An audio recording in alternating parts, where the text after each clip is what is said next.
Hello and welcome to our podcast known as the Burning Books, also known as the Seventh Circle, and being end times. also known as the Latter Times Podcast. Today we are joined by No Name Hello, good to be with you. and Moses Hi. and Nixon. My full name is Possible World, Richard Nixon. And I am Rick. Also present is the spirit of Alex Jones. But we'll just say Nixon for short. Oh no, that's somebody else. The spirit of Alex Jones. Oh, okay. He's just in the room. Yeah, listening. I'm not comfortable with that. That's fine. I'd prefer that Alex Jones was at least in the adjacent room Okay, yeah. Alex Jones is actually, on the toilet. yeah, he's telling us what to say. I definitely, yeah, see, that's what I was afraid of. I just don't want Alex Jones anywhere near him. Okay, he's gone. He left. He went home. Okay. No Name brought some books with him that he is planning to burn in an active intellectual transformation and spiritual transformation. Citrus Rubedo, burning books. However, it's caused a bit of a stir because several of us rather like some of the books in here, even though we sympathize for why he would want to burn them. So there's been a bit of a commotion over which books we want to keep. And I think in particular, there's this Deleuze book that we've been fighting over, and No Name's rather insistent that it be given over to the pyre. All of these books deserve to be burned. But they get a fair chance to be read a little too. Yeah, we will read them first. Oh, God. We'll read all of them. We will read all of these. That's all this books. podcast is going to be. That's the whole point why I was burning them, so that people wouldn't read them. Oh, my gosh. Because I thought about just reselling them, but the thing is, it's like, you spend so much time cultivating yourself, and you read these things, and they're the type of things that people that are like existentially curious are going to be drawn towards. Mm-hmm. And they're so misleading in so many ways. And it's not like there's not shards of truth in them, but at the same time they're distorted and disfigured, and it's just not good. Yeah, sometimes like reading like philosophical books that are full of truths and are twisted with lies, it is like shards of glass entering your body. Because like on one hand, it's like incisive, but on the other, it's like it's painful. The mistakes can be very painful, especially if like it's really like a lot closer to being true than something that's not as true. Right, the ways in which people are wrong are very interesting when we're studying themselves. There's a reason heresiology exists. It's a school of thought. But it's also in the sense that anything of aesthetic value is also generally false, or it's telling you a lie, but it's a lie that you receive in such a way that's revealing a greater truth. I don't think you can condemn art just because it is lying. But this also reminds me of what we were talking about earlier with Abraham being told by God in the Sacrafice of Isaac that God is telling the truth in an eternal sense, but he's saying something to Abraham that he foreknows Abraham will perceive in a way that is not the way God means it. So there's some sort of sense where, well, I guess what you were saying with lies containing truths within them. But wait, it's not necessarily a lie, because even in asking to sacrifice his firstborn, Yeah, that's a lie for the record. Well, we established that. it. But Yeah. this came out of the point where Christ is saying, only the Father, not I, only the Father knows the day and the hour. But is it true that Christ is saying he's not equal to the Father in terms of his knowledge, or is he saying something? Well, I was actually looking up at this that verse a couple weeks ago on what the fathers say, and they're very decisive and Well, polarized on that. So Nix and I were talking about that. We found several different answers. Yeah, I think it was Augustine. I'm not sure if I don't it think the was. answers contradict, though. There could be multiple answers. Yes, yeah. Well, what was the consensus that you arrived to? We had several answers. Yeah. We did find that Theophilus, who's going off Chrysostom, was a bit Chrysanthemos was a bit unsatisfying in and of itself. Yeah, but I mean, yeah. And Theophilus' point is to say basically this is Christ doing it out of humility, which is his explanation for a lot of the things Christ says. That Christ doesn't want people to immediately in that way perceive him as God. So he's saying, "Oh, I'm just doing the Father's will, or this is what the Father's doing." Like that's all true, but it gets a bit dicey with this statement because if you took that on a plain face value, and the Arians did use this verse to defend the fact that the Father and the Son are not equal, then it doesn't have the same effect of Christ is saying, "I'm doing the will of the Father." It's not merely an aspect of hierarchy and authority; it's an aspect of actual Gnostic quantity or quality or whatever. So just saying like it's even insofar it is Christ concealing his being or Christ in humility concealing himself, you still get a sense that if you took that on a literal face value, it would render something that's not true. Insofar we do say the Father and the Son are equal.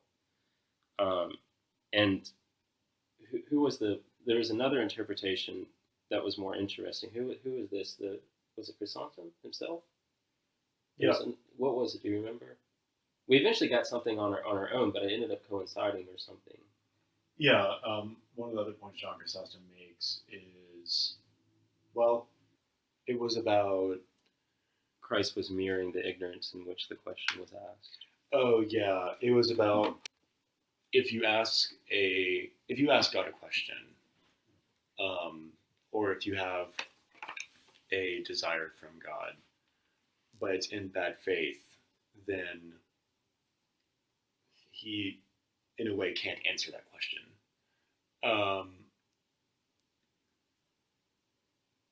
He will answer maybe with something that solves the core dilemma that you're having, but if it's a bad question, then the good answer will not be in accordance with the bad question. It will just be a good answer for a question that was not asked.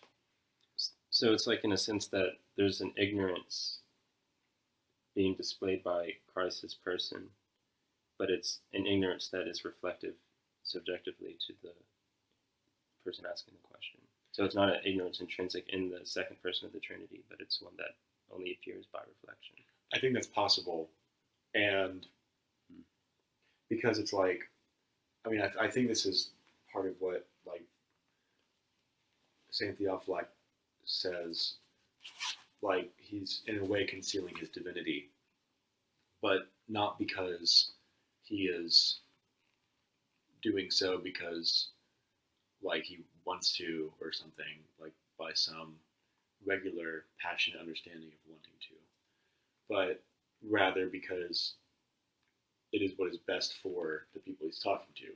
Now, why would it be better than just saying outright what he's literally meaning to say? Well, that is because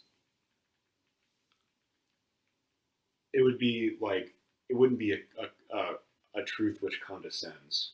It would just be a truth that is not being apprehended by the people. You know what I mean? Right, and in either case, going back to the situation with Abraham, you do get a sense in which God is saying things that are only true from his immediate point of view, but may be true in a synthesis of time later on to others, like the readers of Scripture. Yeah, or Abraham after the ordeal. Right, yeah. God is, he's just commanding him to do something. It's a commandment. It's not like a... But he's saying, I'm going to tell you to do something where I will require you to sacrifice your son. Yeah. It's just a commandment. He's saying, go do that. Mm-hmm. And then the commandment is, at the end, recanted. And in a way, though, the commandment was not recanted because the sacrifice of the son was fulfilled in the heart of Abraham, even if it was not literally fulfilled. Yes. And I think that this son is not only Isaac as a person, but also any sort of idolatry that Abraham might have had about Isaac with regard to his line. God's promise to him is Isaac, right? And idolatry about that promise is what is burned away at the sacrifice. Which is ideally what would have happened with the Jews at the sacrifice of the son. That the lineage, or their promise of salvation, is not through the lineage, right? Because that God can raise up the children of Abraham from rocks. But instead of letting that be purified, they rebelled against it. Yeah. And so it becomes a burning. Yeah, it's the opposite of what Abraham did, which was the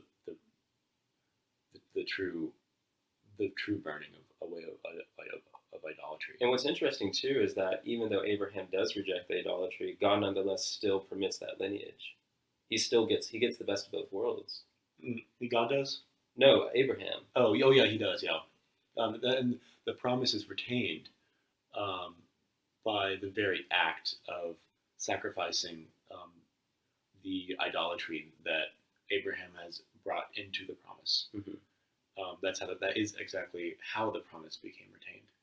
Right, which goes back even to our original point with lies and truth, in the sense that within falsehoods, or things that appear immediately in a superficial way, or in a way in time as falsehood, may be intentionally false, and so far they lead to higher truths within themselves. They sublimate into higher truths. Right.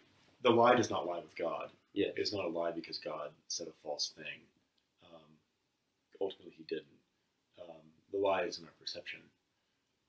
It's an idolatry. But there are ways in which humans do this intentionally, like art. Oh, yeah. Or even the way a philosopher might talk about a certain problem. He will present falsehoods, but he won't immediately let you know that he thinks they're false. There's always that. I mean, obviously with like Plato's Socrates, there's always this irony here. I think that Hegel does get into this with his conception of art, because art is full of, he wouldn't call them lies, he would say internal contradictions. And when those internal contradictions are mediated, really they're not themselves images. They just, in a funny phrase, appear as images. In reality, the internal contradictions of art and all visual images are really conceptual contradictions that are being worked out, and then revealing themselves as concept with the rise of philosophy. And so for Hegel, the way that these internal contradictions are justified is in their final culmination, where all the internal contradictions are finally resolved in, he calls it the state. And that's the end of it. Which, funnily enough, Hegel says that the state is continuous war, and that when we arrive at the state of absolute spirit, it will be a constant war, which is crazy. What does he mean by that? He doesn't mean that literally, does he? I don't know. It reminds me of like Camus, like this continual rebellion, like the moment that you rebel against something and you enact a state that you desired, you have to then rebel against it, which just sounds like hell to me. I have no idea. That concept of the state being constant war is from a book I did not read called The Philosophy of Right. Oh, okay. I took a different interpretation to that essential question of Christ. I don't know what you want to call it, like, I guess presentation. And I'm sorry, I can't remember which father I was reading that said this, and I want to attribute it to Augustine, but it may just been because I've been thinking about him a lot.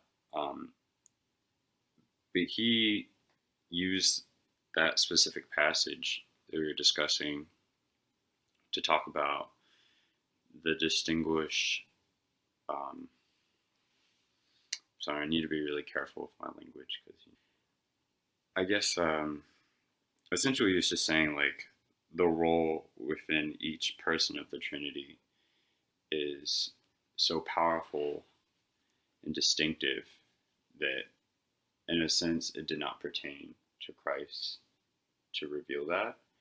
But I always think of that passage with Matthew 24 with the eschatological dialogue where Christ gives a premonition of what the end times will be like. And he goes through how there will be like, famines and signs in the sky and all this other stuff.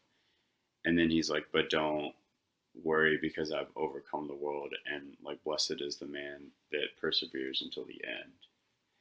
And so I think of going back to your point of the presentation of knowledge and how that is conveyed, I think to a certain degree that we have to understand the hermeneutic, that it's not only necessarily, because this is a question of truth then, right? Because it's not just like, I would assume he's also teaching and preaching, right? Like he's giving the person what they're most capable of receiving with at that time, which, if he had just gone on this eschatological discourse, like we would have not have been able to do that. And at the same time, like you think of the immediate apostles, like they thought Christ was going to come back within a week or within a month.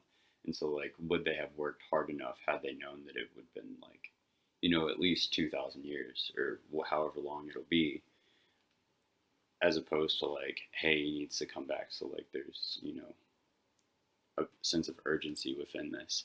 And so there's like the presentation just becomes truth. And how can we approach that truth really? Because it's Christ at the same time, right? It's like it's almost a prefigurement of Pilate as well, right? Asking the question like, what is truth? Because they're asking, well, what is an aspect of truth? And truth itself is saying something that like it's not up to me to know. But in a way, Christ is also answering that by just letting himself be. So, here, how about this? I do not know if a church father says this, but I'm making it up.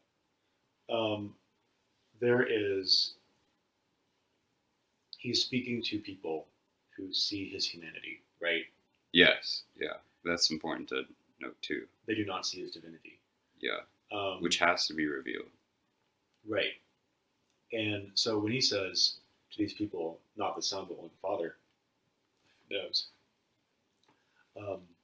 the Christ's body, his physical body, is in a way the whole universe, right? Yeah. It's the whole thing, but at the same time, it is his physical body. Yeah. Of the dude that they met. Yeah.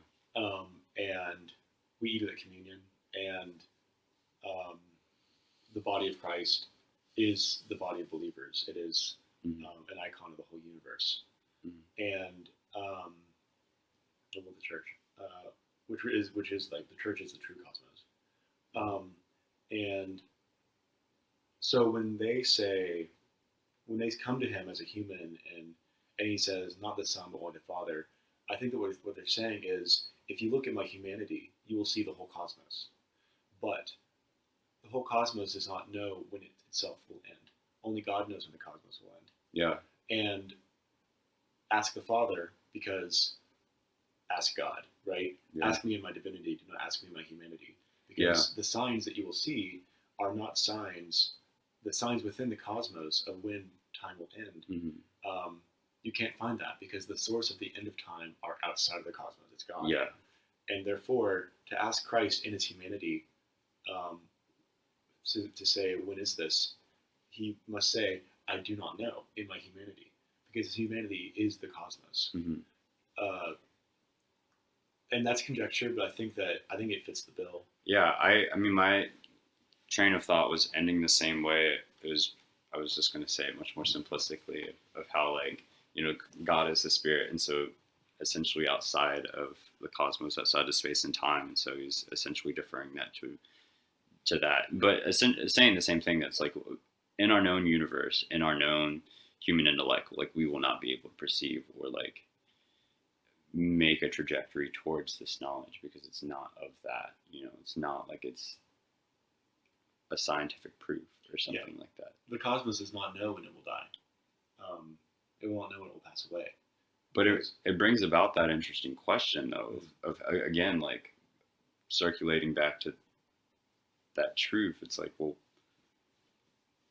how does one that participates in some sort of divinization of their own soul convey truth to others when it's beyond the means of perception?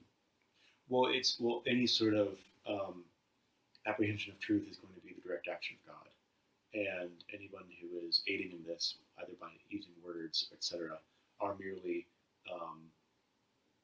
the sort of the efficient cause for God to act in a person. And also, because Christ says, he basically says, only the Father knows that.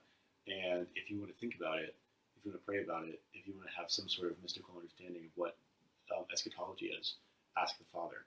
But the thing is, every time you pray to the Father, you aren't just praying to the Father solo. Yeah. You're praying to the entire Trinity. Yeah. Just likewise with the others. Yeah. I think it's very important to recognize that we only access the Father through the Son. Mm-hmm. And because that is the case, when he's saying only the Father knows, he's saying, come to me in my divinity, and then you will know. Mm-hmm. Because through my divinity, you will see the Father. And lately, I've taken on the form in prayer of thinking of Christ as like the perfect perfection of John the Baptist. Mm-hmm. Whereas like John the Baptist was like humanity at its apex, pointing towards divinity and literally like bringing forth that essence within us. But Christ is like the full, like, there's not even a word to describe that majesty, but he's like the full embodiment of that. And so he's like pointing towards divinity times a million. So it's like, at the same time, it's like a small gesture, but like I've noticed more and more as I read through the gospel lately that like the moments where Christ specifically prays, and one of them is right before the rising of Lazarus, right, where he like goes through that short dialogue where he's like, Father, I know you're always listening, but because everyone's watching, I'm going to pray. And he prays out loud. And he's like, I don't remember his exact words, but that movement. Yeah. So it's like kind of the same thing where he's just like saying like, don't ask me, ask the Father. And so he's like showing you the way to access this knowledge. Uh-huh. He's always emulating it so that we can later emulate it, because it's not just reserved towards like the ones that are going to persevere through an intellectual pursuit, but it's like meant for all of us. And so it's like the most simplistic will be able to understand that. It's like, wow, he's in his very being, he's pointing towards that gesture. Yeah. And so then following up on how John the Baptist points towards Christ, I think that analyzing the reverse is also extremely interesting, analyzing how Christ points towards John the Baptist. He refers to him a lot. He talks about John a lot, mm-hmm. And he does so for a reason. I mean, like it would be quite strange if I mean, it's quite strange that Christ talks about John the Baptist as if like he's telling you to listen to John the Baptist, like, hey, you should go listen to him, and then mm-hmm. John the Baptist is like, hey, you should go listen to Christ. It's like, oh, go ask your mom. No, ask your dad. But like, Christ talks about John the Baptist all the time, and in the sense that John, in his entire life, points toward the God-man, the God-man, because Christ is united in nature to God, whereas mm-hmm. John the Baptist is only united in grace. He's not mm-hmm. united in nature. So when we have Christ who, with his life, demonstrates the entire reality of the entire example of how to live and what life is and who God is, through the natural union, he refers to John as the person who perfects the emulation and the emulation of Christ, that is, through grace, the actual life in Christ that John lived. And the life in Christ that John lived is one where he's constantly paving the way and pointing towards Christ. And that's why John was chosen to baptize Christ.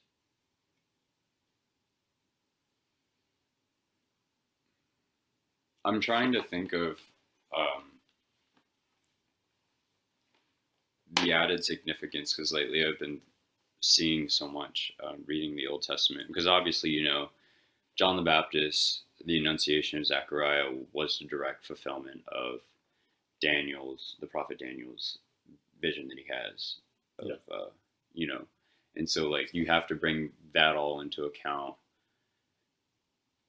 of like what was given to Daniel at that time in that place, and Israel's enslavement of Babylon, and like going beyond that, but also seeing the similarities between the prophet Elijah and Elisha, and how Elijah knew the day that he was going to be taking up into heaven. And Elisha, I was noticing this recently when I was reading it. Elisha is like trying to buy time. Like he kind of knows that Elijah's going to be taken away from him too. And so he's like talking to him. And then finally Elijah's like, all right, this is my time. Like I have to go. And Elisha's like, give me your blessing so that I can do twice as much of God's like grace in, you know, after you leave. And he leaves him with his coat, and then, you know, the coat does the parting of this, I think it's the Jordan. Mantle. Yeah, he leaves him with the mantle, and the mantle touches I think it's the Jordan, and it like splits in half, evoking, you know, Exodus. But that's the relationship with the church too, right? Because it's like Christ says that himself, like my followers will do many more deeds in my name. And so it's like, it's that Elijah was the greatest of the prophets in the Old Testament, and then Elisha actually does like twice as much as him, but we always remember Elijah. And it's like Christ initiates this baptism, this like, I don't know what else to call it, but this like prophetic life within us ontologically, So to have the, you know, Trinity dwelling within us. But then we, like, as a church, like you look at the saints, you look at this, like we've done like in a sense like twice as much as Christ through him. Mm-hmm. And so like it's, we also call in the Orthodox Church, we do refer to him as John the Baptist. However, the more common name is John the Forerunner. yeah, that's a tradition. We believe that John descended into Hades before Christ did, and preached Christ there as well.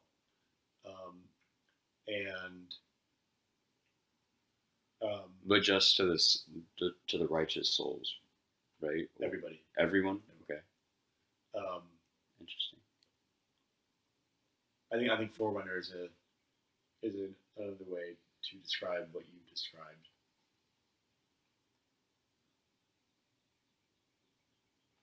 What book is that again? Twilight of the Idols. What is that one about? He's going through all of these people that Western society holds up, and Nietzsche one by one takes a hammer to them and says, actually, he's really bad. And his big beef in that is Socrates. Is he talking about Spinoza? No. I don't think so. Nietzsche does talk about Spinoza elsewhere, but I don't recall him talking about Spinoza in Twilight of the Idols. The way that Nietzsche describes Spinoza is very cute. He says... The spider? No.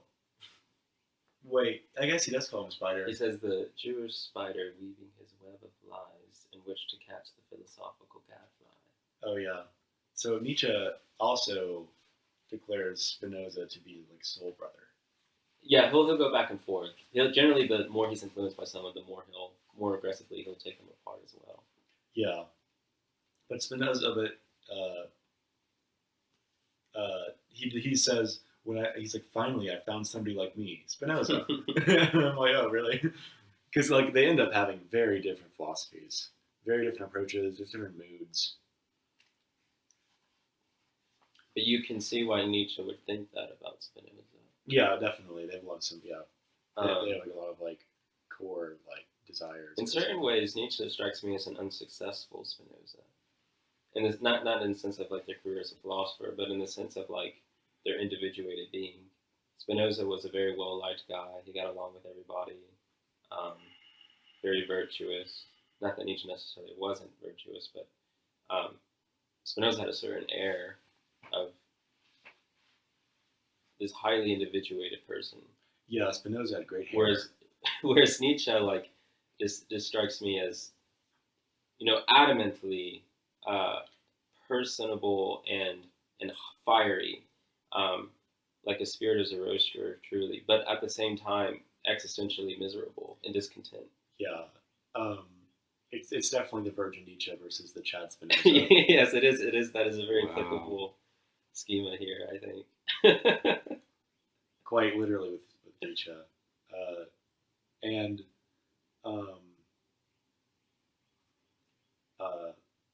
I think as well when it comes to philosophy, I obviously consider Nietzsche to be a failure, a really great one.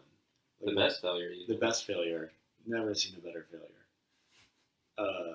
The biggest loser. The biggest. Wait, why?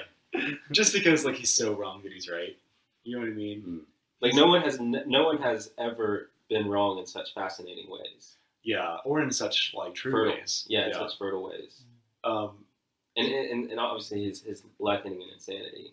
Yeah. Which I don't think is unrelated to the way he thought about reality. I think that if Nietzsche was a movie, he'd be B movie. The B movie. I think he'd be B movie. Because like Do you like jazz? Yeah, do you like jazz?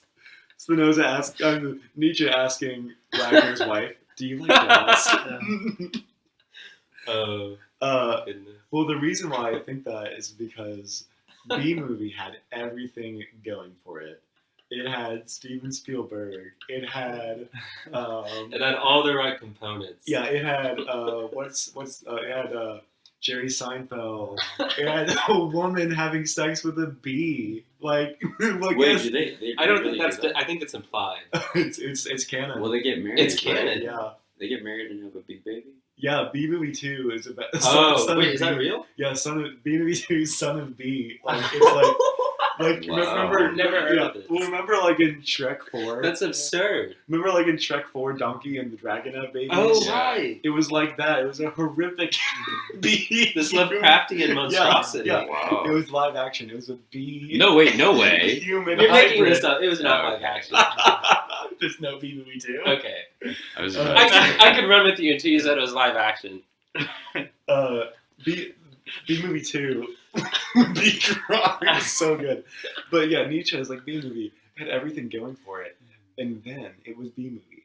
Like it's just the ultimate failure that could have been the ultimate success and has lasted has been influential for generations. I don't think the analogy extends very far with the B movie. Like it's not. It doesn't ultimately fall flat in ways that are interesting. I think it does. And I don't think it's going to be at I think you've got to spend some time on the internet. I don't think it's going to be Some very great influential memes. in cinema beyond the next 20 years, if at all. I mean, you just don't have. like, can you just imagine animators of our generation or the next generation saying, "Yeah, the B movie was what really inspired me to create this art piece." Well, yeah, I mean, you just need to You just wait. have an open mind. I am a very close-minded person, so You just wait. If you don't like B movie, you're just not open. I haven't had the spiritual cathartic experience of the B movie that so many other people seem to. Maybe that's why you had Pissed this off. opportunity of grace to leave the monastery. To watch B movie To watch the to movie, make to make B movie too. I just saw there's a Redemption. B movie 2 official trailer. Wait, really? Are you being Quote serious? unquote. Yeah, I looked it up. Okay. But the subheading was Jerry Seinfeld's not going to do B movie 2. Dang. Well, that's like the essence. Yeah. So it's even better. That's like Nietzsche's mustache. You can't do it without. Lars von Trier could do B movie 2. Oh, God, that would I'm be here so for it. scary. So Wait, what movie would Spinoza be? Spinoza would be.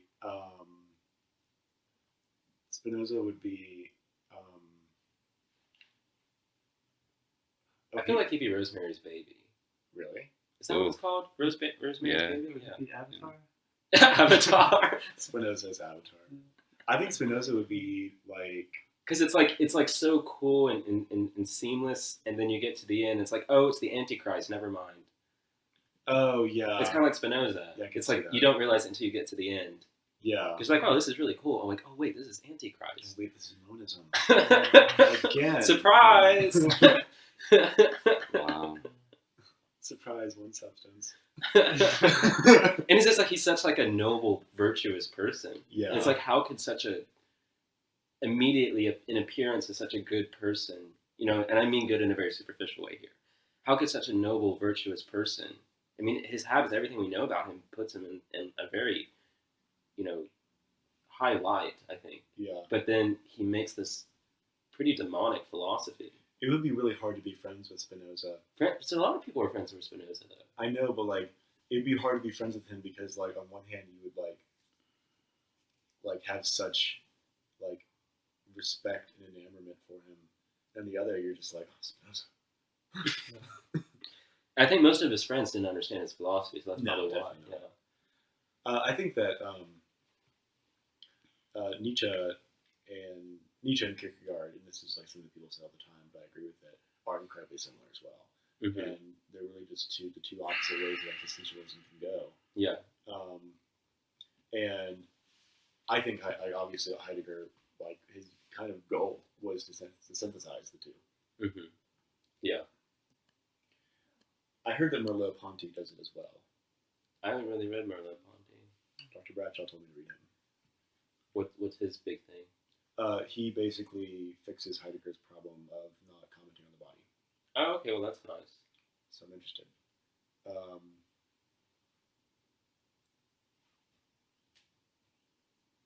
But Kierkegaard is like, he had a horrible life, like Nietzsche, Mm-hmm. but like, he had a good attitude. Sort of. It worked out in the end. It's kind of the opposite. Like It worked out. Like Nietzsche's attitude was very good, and it still ended in a failure. Whereas Kierkegaard was just like, "You're so hopeless. What are you doing? You're so helpless." And then like it still ends up in brilliance. Yeah, Kierkegaard is definitely like way more. But he regretted not marrying the girl, though, right? On his deathbed, was he like, I should have married her? There's a great story about Regina coming back from, I think she was in the Caribbean, because the guy she ended up marrying was there. And she came back from the Caribbean. Her husband died right when Kierkegaard died, or very close. And she came back to the news that Kierkegaard had died. And what's interesting, you hear this narrative that she remembered, not like she had forgotten Kierkegaard, but she remembered being in love with him. And she fell in love with him again, but now he's dead.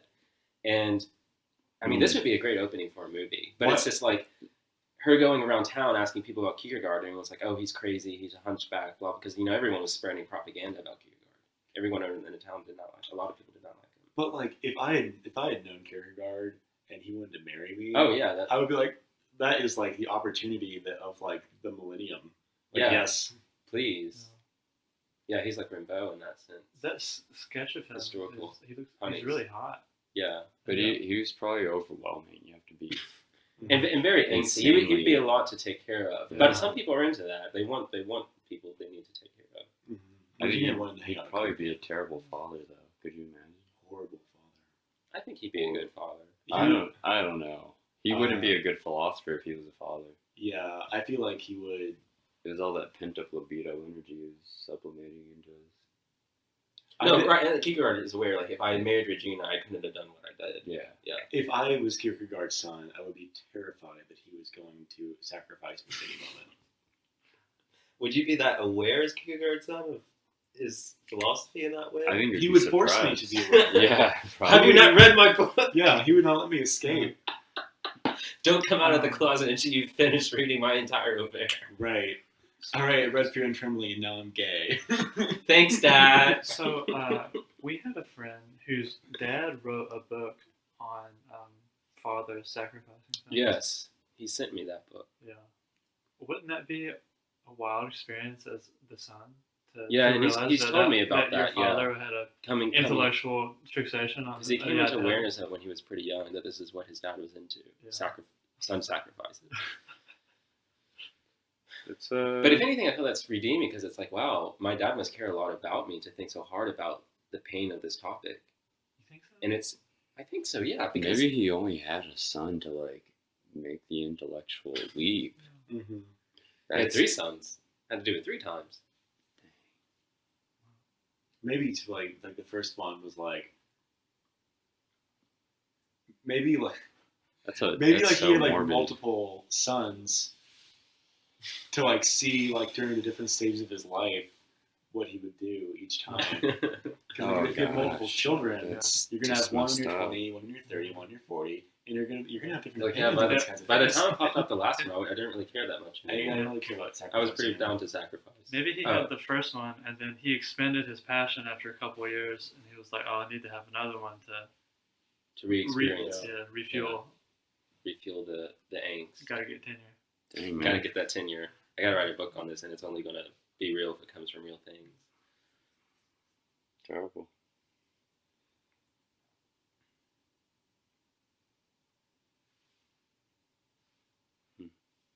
It's good that Nietzsche didn't have kids.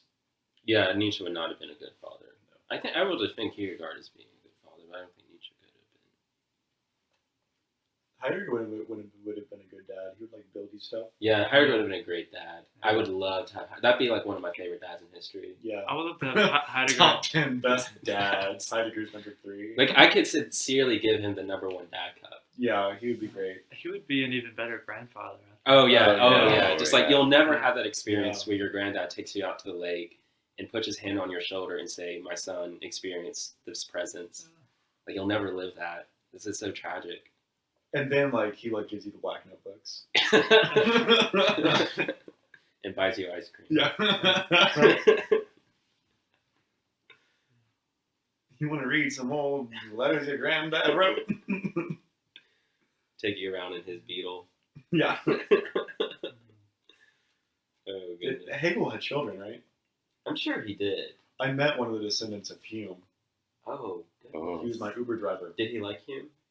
No, he didn't. Yeah. He said that he's ashamed. Yeah, I could see that. What is his famous quote that he ends his book with? It's sophistry and illusion. It's a really cool. It's a cool quote. Really? Yeah. Which book is it? Do you remember? I don't know. I forget what his big work is. It's all metaphysics, isn't it? That was like a time when philosophy books did not have interesting names. Yeah. No need for marketing. Well, yeah, that and he's like Scottish Enlightenment, like even more so, it like doubles the effect. yeah. I like that Spinoza's book is just called Ethics. Yeah. Me Oh too. no, that's a brilliant title. Yeah. Because you read it and it's like, this has to have nothing to do with ethics, and then you get to the end, it's like Rosemary's Baby again. It's like, oh dang, this is ethics. Yeah. It's infernal ethics. Yeah. But it's like how Spinoza's such a conundrum to me because it's like how does a person write this? I mean, I think it's a lot of experience similar to the experience that people have where you really like an artist, but then they do a moral action that doesn't seem coherent with the art they make, and it doesn't seem coherent with the picture you have of them. Maybe.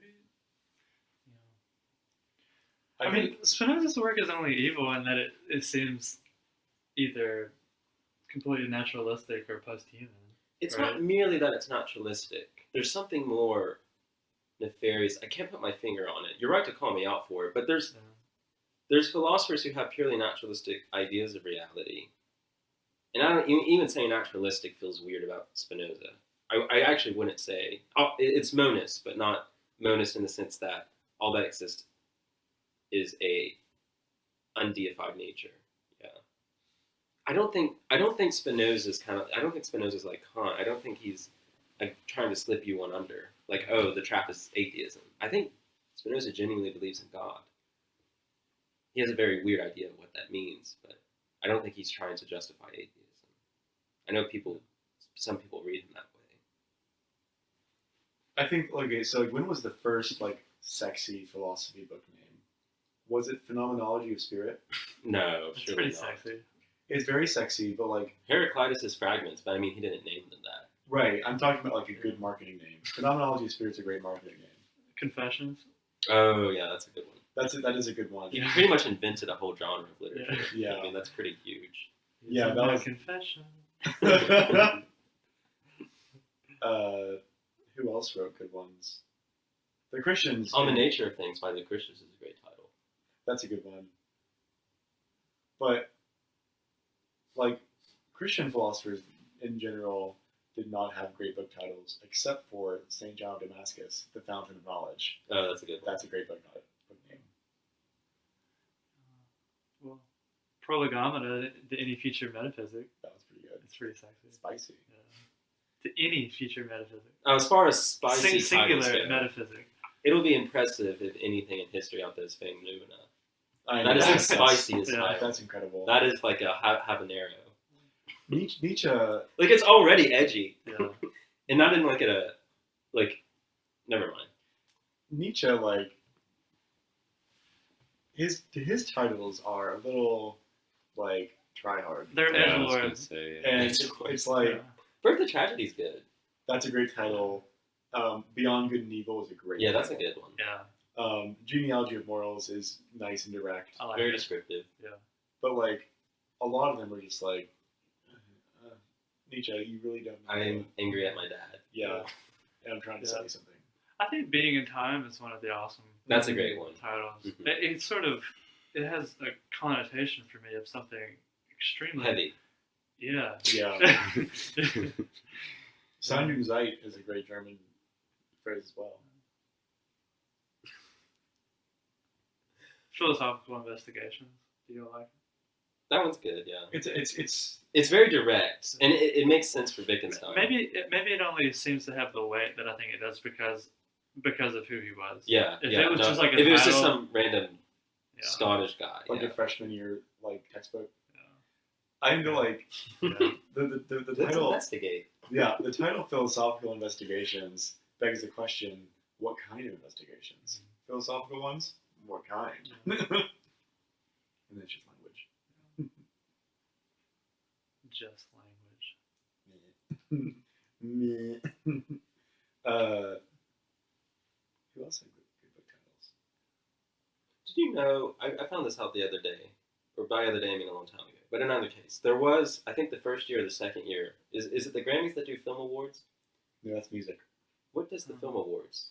Oscars. Oscars. Yes, they had a whole category for best titling. Either or.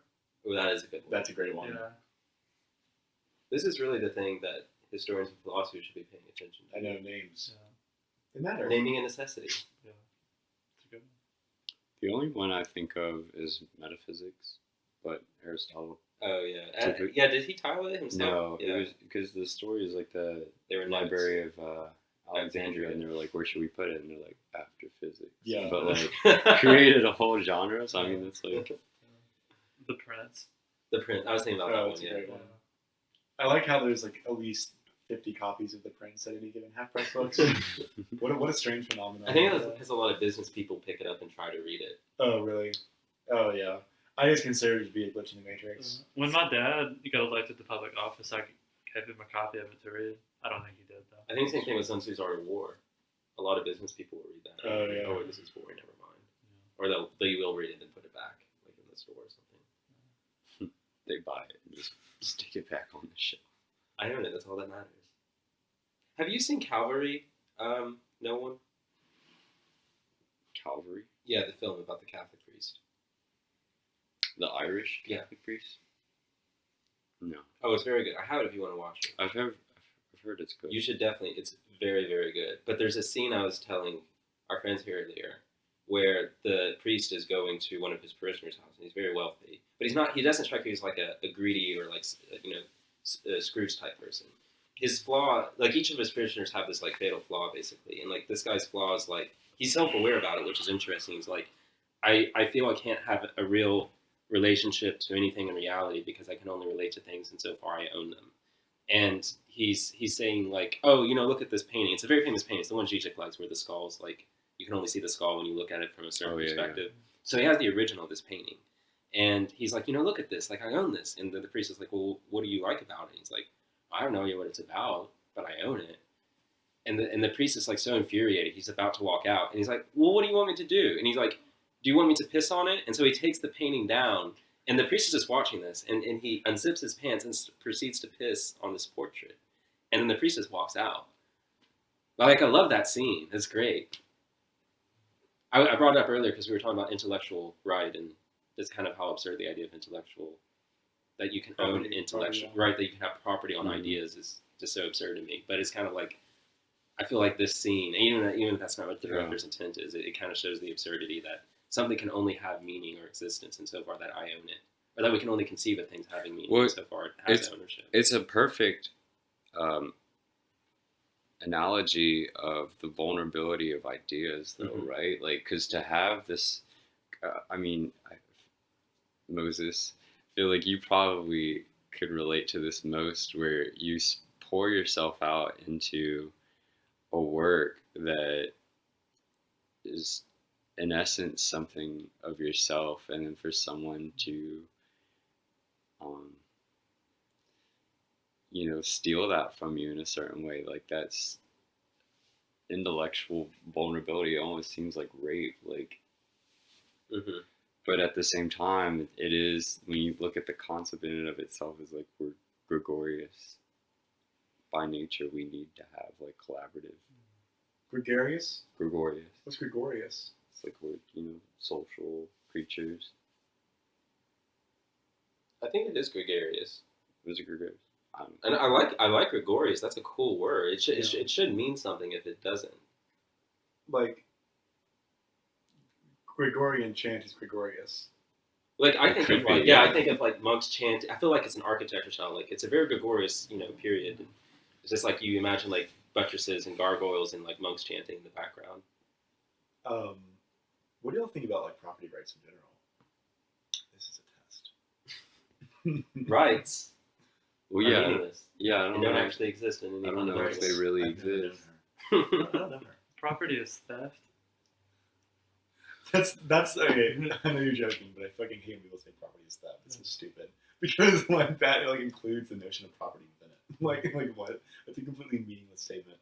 It's just like a tautology that refutes itself for no reason. Well, I think they're aware that it's absurd. No, I think some people say it sincerely. I think some people say no, they're saying it sincerely, but its sincere meaning is contained within the awareness that the phrase is absurd. Or maybe I'm misinterpreting, but it's like these are usually anarchists, right? Who say this, anarchists and communists. Yeah. So the point is like, if you're saying property is theft, the idea that you can have property is okay. I think they're implying private property. Yeah. They are, yeah. Oh, okay, yeah. They're not like abstract property. I don't think it's what they mean. Yeah. Right? I guess. I don't know. I honestly don't know. I don't think they know. Did you know that whenever anarchists would go in, the proto-anarchists who would roam around, like, I believe there were some serious anarchists in Italy for a while. Whenever they would take over a small town, they would proceed to burn all of the financial documents in history and reset all the credit. Oh, kind of like the end of Fight Club. Yeah. And so they would destroy all the deeds. Every trace of what the property relations were. That's the proclamation of Jubilee from Isaiah. That's the first thing that Christ reads in the synagogue. Oh yeah. You remember when they're like, you get to pick in because you're the itinerary preacher, and he like picks up the scroll and he reads it, and everyone's like, yeah, that's great. And then they realize like the only person that's allowed to read that and declare that is the king. They're like, wait a minute. But yeah, but that's what they would do. About that, yeah, that's what they would do. That's why they were mad. Yeah, I get the idea that he's supposed to be king, but was it every 7 years or every 7 years you have a day off work, and every 50 years all the fields get all the cows, all the animals, all the debts, which is a great idea. Like, all the debts just reset. That's on a purely economic, social idea. It's great. We should really bring it back. So like bring it back.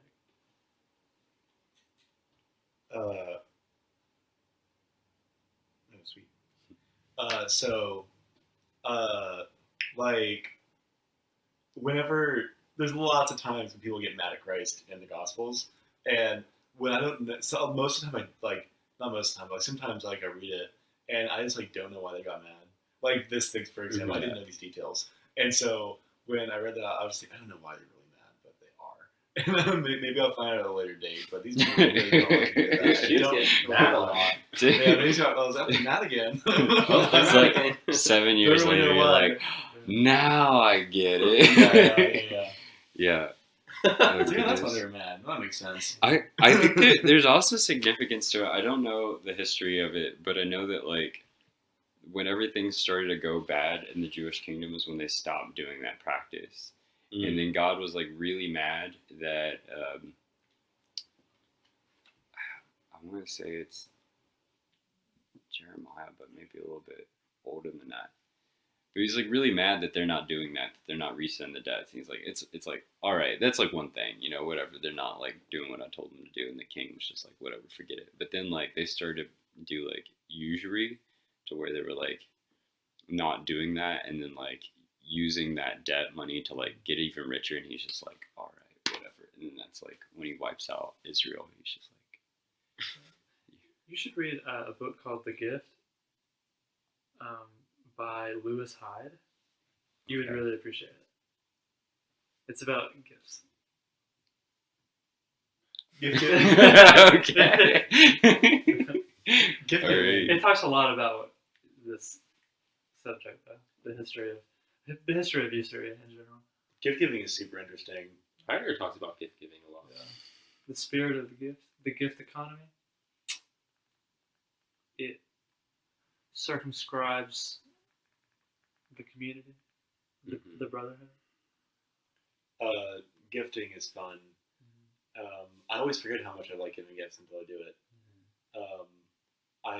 One of my favorite things to do in Animal Crossing was to give gifts to the other villagers.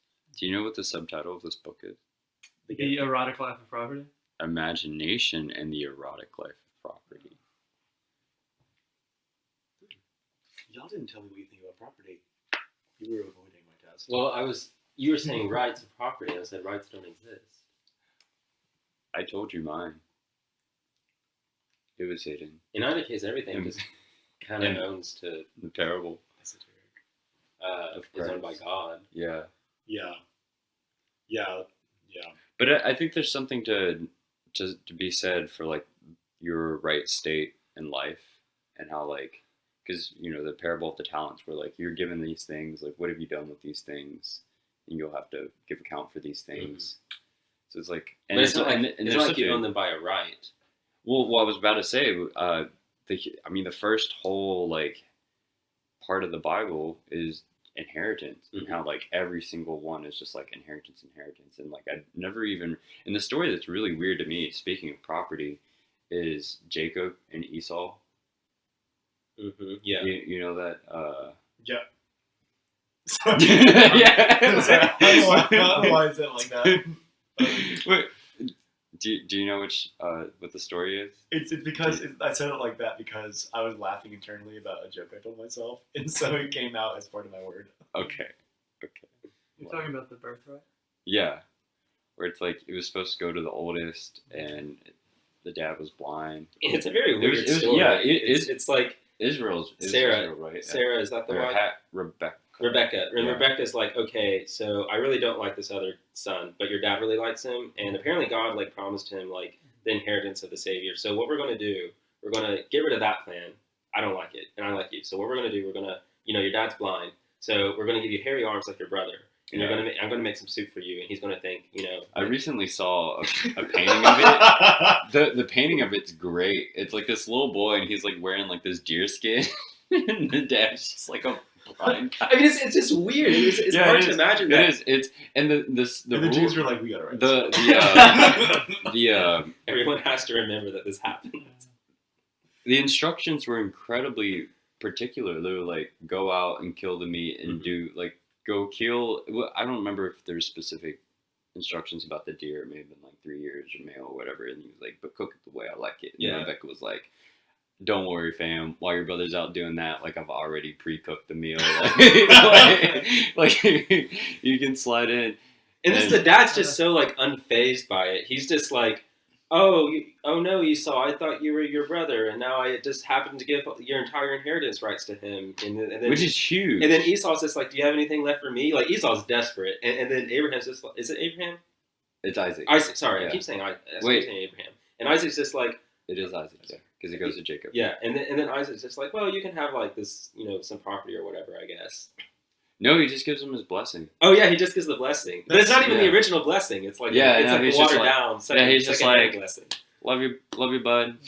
Goodbye. And then he's just like, I gotta die now. And he's just like, he's just like crying. It's so like sad. And you're like, Esau, like, what did you do? It's like, Dad, I need some money. I'm gonna die.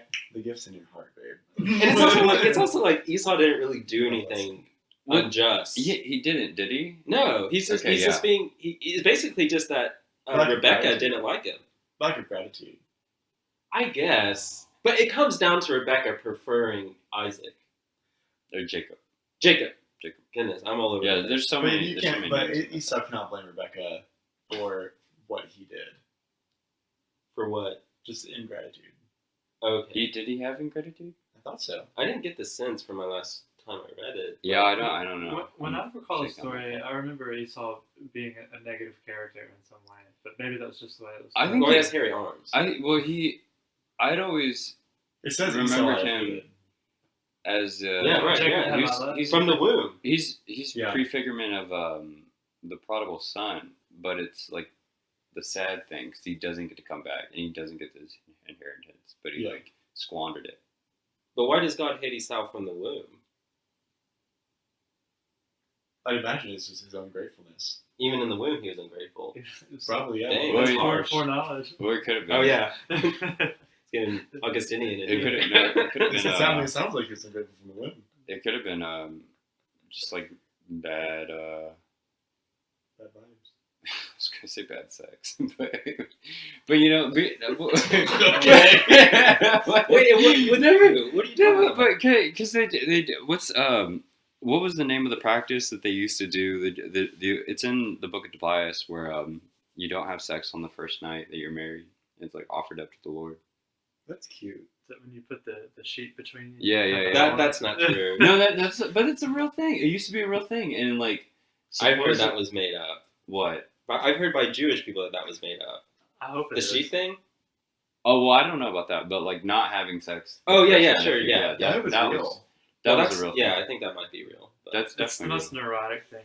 the sheep? Yeah. Yeah, I don't know. Jews are pretty celebratory about sex in specific confines. So it could have been like that where they just didn't like offer that up, or they like did it in passion. I don't know.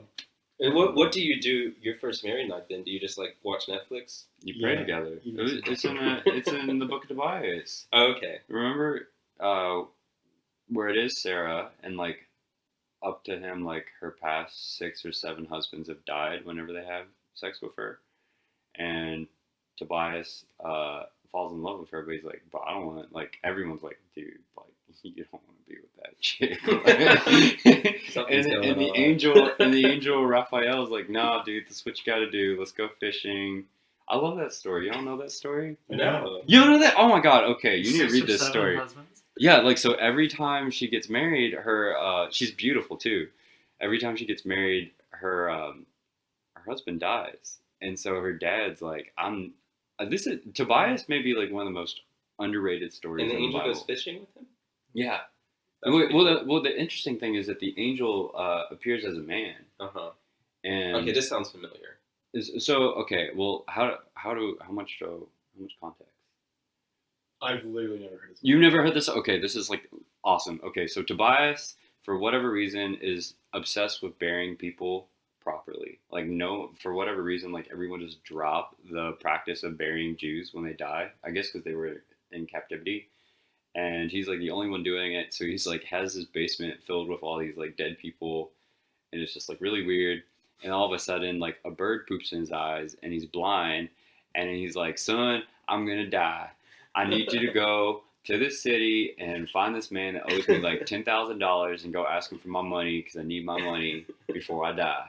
And his son's like, first of all, I don't even know how to get to that city. Second of all, like, I don't even know what this guy looks like. Third off, like, This sounds like a Spike Lee film. It's great. It's awesome. It's like, it's one of the most weird. It's just crazy. This needs to be a Spike Lee It's just film. crazy. And so he's just like, I don't know how to do this. Well, whatever. And Raphael the angel appears as a man, and he's just like, I've been to that town. I know that man. I can show you. Come on, let's go.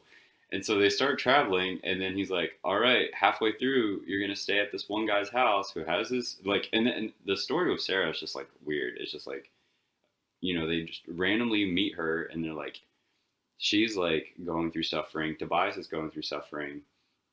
And Raphael's like, no, it's all right. What we got to do is we got to go fishing, and then we're going to, like, use homeopathic remedies. We're going to, like, no, seriously, like, they get the fish oils, and they, like, burn the fish, and they use the smoke, and he's like, what you gotta do is you gotta put these scales in between you, and, like, don't have sex with her after you get married.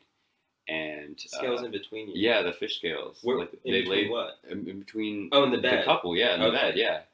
And so they do that. They, like, grill up the fish, they put the scales in between them, they pray, and they just lay together. And the dad, like, even sneaks in the middle of the night. He's like, oh, that poor boy, he was so sweet. And he's, like, going so far, and now he's going to die because he's with my daughter, but that's what he wanted. And so he, like, goes in the middle of the night, and I think, like, wiggles his toe, and he sees that he's still alive. And he's just like, yeah, he's still alive. Like, the curse is broken. Is this the same as Tobit? Yeah, Okay. yeah. Which I don't know why they switch. I guess it's kind of like Elijah and Elias with Tobias and Tobit. Mm-hmm. Yeah. So could it? That's Tobit. where I think Tobit. they just, like, didn't. Oh wow, Tobit. Tobit. Yeah, I never even realized that. Yeah. So it could have just been that they didn't offer it up or Mhm. something weird, which is very appropriate because today in the West it's feast day Saint Mary Magdalene, Oh. and, like, I think Sarah or whatever had, like, demons in her too that had been cast out. And that's how, like, but it's really Sarah wife of interesting. Abraham? No, the Tobit, Oh, okay. Tobias. Nowadays, if someone had 6 or 7 spouses die on them, we would immediately accuse them of murdering them for their property. Uh-huh. For the property, For the property. the birthright. Do you all know about the Coca-Cola formula? I do. Yeah. In the sense that it's kept secret by 2 people. Like Yeah, Sacrafice. because they refused to patent it because according to patent laws, which are usually by inventors lauded as a nice compromise, they, after 7 years, I believe, or no, 17, I don't, there's a period of time where they have exclusive rights, but after that it belongs to the public domain. And Coca-Cola didn't want to patent their formula because they didn't want it to go public, and so they just safeguard it. And so they have to fend off corporate espionage, Mhm. which is a big. But if this is something field. only 2 people know, how would a spy even figure that out? It's not like it's written down, right? It's By becoming one of those people. Yeah, I mean, a like sleeper agent. corporate espionage is really interesting. It is Yeah, interesting, yeah. but I'm just. Is it really that it's just oral? The formula. It has to be memorized orally. Like, it's not written down anywhere. It's just I think pictures. there's Yeah. one in the vault. Yeah. There is an vault. Yeah. Okay. I was always surprised by stuff like that growing up because, like, don't we have, like, advanced enough chemistry to just analyze it and look at the components and Like- put it back together? like plankton and SpongeBob. Sure. I mean, like, yeah. But, like, the thing is, like, if we were really that good, we would have something better than RC Cola. But we Yeah. don't. Whoa. You an RC man? No, never had it. We had an RC bottling plant in my hometown. Really? That's interesting. Did it leave? Yeah, That's too bad. it died. I guess RC still exists though. You see it sometimes. Yeah. I think it has real sugar, doesn't it? I thought RC was like Kmart's brand. No. No, that's just. I just There's some always saw cheap it. Coke knockoff that uses real sugar. RC is just what people who shop like Kmart buy. RC's from South Carolina. Royal Crown. Royal Crown. Okay, yeah. What a stupid name. Royal Crown Cola. You know what also sucks? Crown Royal. Yeah. It's You don't disgusting. like Canadian whiskey? I don't like Crown Royal. What about green apple Crown Ooh, No. actually, no.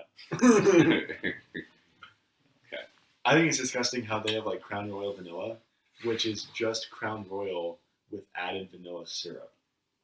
Crown Royal is already syrupy and sweet. Then they add vanilla syrup. However, I will say, That'd be great for cooking. yeah, it would be Cookies. cookies. Yeah, I bet. One of my greatest guilty pleasures is vanilla Coke. I love vanilla Wow. Coke. Vanilla Coke is. It makes me want to go to Sonic right now. Yeah. Yeah. I feel the vanilla Coke at Waffle House always tastes different than anywhere else. It usually tastes better. I didn't even know That doesn't seem like a good environment for me to drink vanilla Coke in. Waffle Yeah. House? Yeah. It's, No, I don't like waffles. If I drink soda, I can't eat anything. I have to just drink the soda.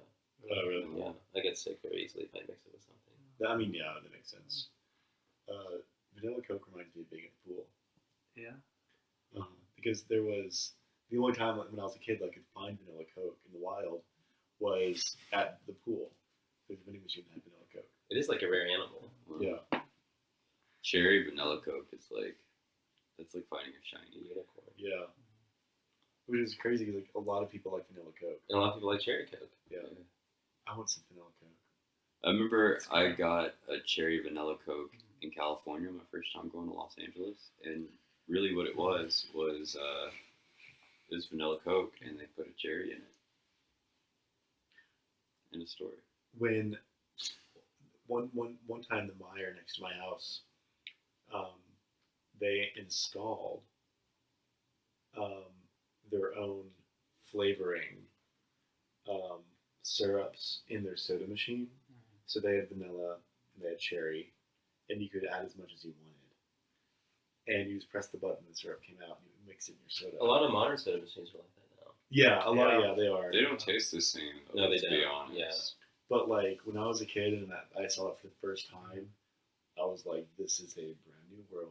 Yeah, I'm this is the only future. Coming to Meijer from now on, because I also want to put a penny in the horse and ride the horse. I remember Meijer having good sushi growing up, like compared to like grocery store bought sushi. Wow. Meijer is honestly my favorite grocery store. Major. Have you all been to Meijer lately? It's been a while. Oh, it's Yeah. it's amazing. I went this week. You get the one at Hamburg. The one in Hamburg was my favorite. Yeah. Like Wait, is there another one? I don't know, probably not. I just hate Hamburg. Yeah, Hamburg is ugly. Hamburg is I lived there for a long time. Yeah. Meijer and Hamburg, like they just have the greatest variety of products of any grocery store I've ever been to. Like they have all like the flavors of various products you don't see anymore. They just have like everything, and it's like, and it's because the old people love Meijer. Wait, have you been to the Kroger at Palomar? That place is crazy. Oh Oh, yeah, yeah. that's a nice one. Yeah. It's I used to go It's there too with my much. friend for lunch, and we would just get all the freebies, and that would be our lunch. Yeah. The Kroger on Nicholasville is wretched and cursed. Yeah. It smells bad. It's ugly. it's huge. Like Wait, Nicholasville? Nicholasville Road. Oh yeah. Okay. The Walmart in Nicholasville is crazy. Yeah, that was crazy. Yeah. Have y'all been to that Walmart in Nicholasville? Yeah. In Nicholasville? In Nicholasville. Oh, in Nicholasville? No, In I thought just Nicholasville. off Nicholasville Road. It is so massive and overwhelming. And it makes me very uncomfortable. They don't even have Grippos, I don't Um, have Grippo. Yeah, Walmart doesn't have Grippos. It's which is fucked up. And Walmart is just overwhelming in general. I'm a sensitive body. Walmart is overwhelming. Empower Surge. Yeah. I can't get massages for that reason. I just can't. I can't like have my back touched like that. I don't mind it. It's just it is very physically, like a very physically strong sensation. wow. I love massage. I love I'm like- massages. I think that I've abused my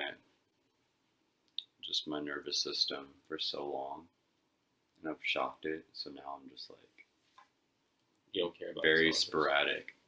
Yeah, or like some things, like most of the time, like nothing really affects me, and then all of a sudden I'm just like crazy sensitive. It's like short circuited. Mm-hmm. I don't think drinking coffee, like really dark black coffee, every single day after like not sleeping at all for copious amounts of years and done anything.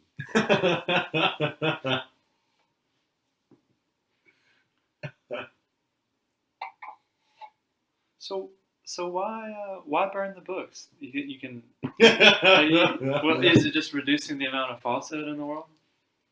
No, well, a lot of it had to do with my own internal judgment and thinking of my personal judgment at the end of time, and just not wanting to be held responsible for like errors that people Well, I'm just could be screwed damned. in that case. Yeah.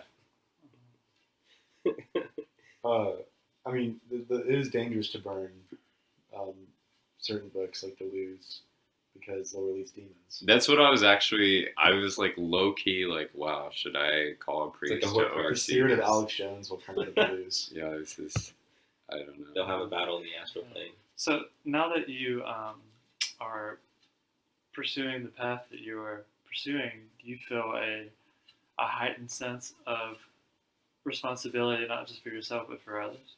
Oh, absolutely. I think that whenever, I mean, I don't know if it was like this for you, Rick, but now that I'm like 5 weeks away from entering religious life. And so I have to do like very practical things to prepare to do that. But for me, even contemplating the pastoral aspect of it, because I think I will be studying for the priesthood. Are you scared to go? No, really. I'm kind of scared to leave people. Yeah. Here. Yeah, like I'm scared of leaving my family, my friends, and I'm like, oh dang, like, especially my grandma. Like, she's very reserved, but I've realized lately that like she's gonna miss me a lot, and she doesn't communicate that, so I'm like worried about her.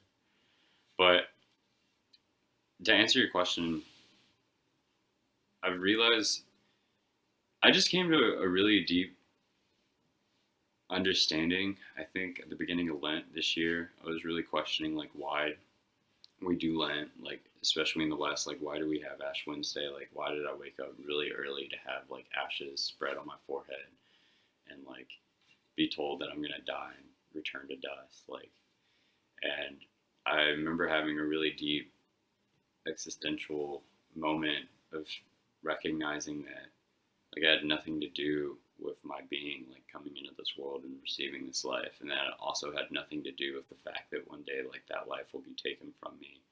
Obviously I could procure my habits to prolong it the best I can or whatever, but like, you know, the two most important bookends of life have nothing to do with me. And I was just recognizing that why have I assumed that the narrative in between is about me? I was like, I recognize that life is really a gift, and gifts aren't meant to be hoarded or like just selfishly absorbed, but rather to be given away. And so I think the more that I find my own meaning and I find like the person that I am and cultivate the gifts that I have, it's always in pouring myself out for others. And oddly enough, I'm sure that you all could relate. It's like that's not always an external action. Like sometimes just in staying home and reading or staying and praying for someone, like I know that I'm like not doing it in and of myself, but I'm finding the ultimatum in whatever God is going to call me to do, and I just offer that prayer. And so, yeah, I see myself, honestly, I pray with John the Baptist a lot, and his prayer of I must decrease and he must increase. And so I feel it's really a paradox of how like the less I care about myself and the less I try to do anything out of my own will, I actually find that I'm becoming more of an individual in my own right, and like finding what seems to me more of a genuine and sincere way of being that I like is congenial to like my beliefs and what I like to do, even though I'm not trying to accomplish that.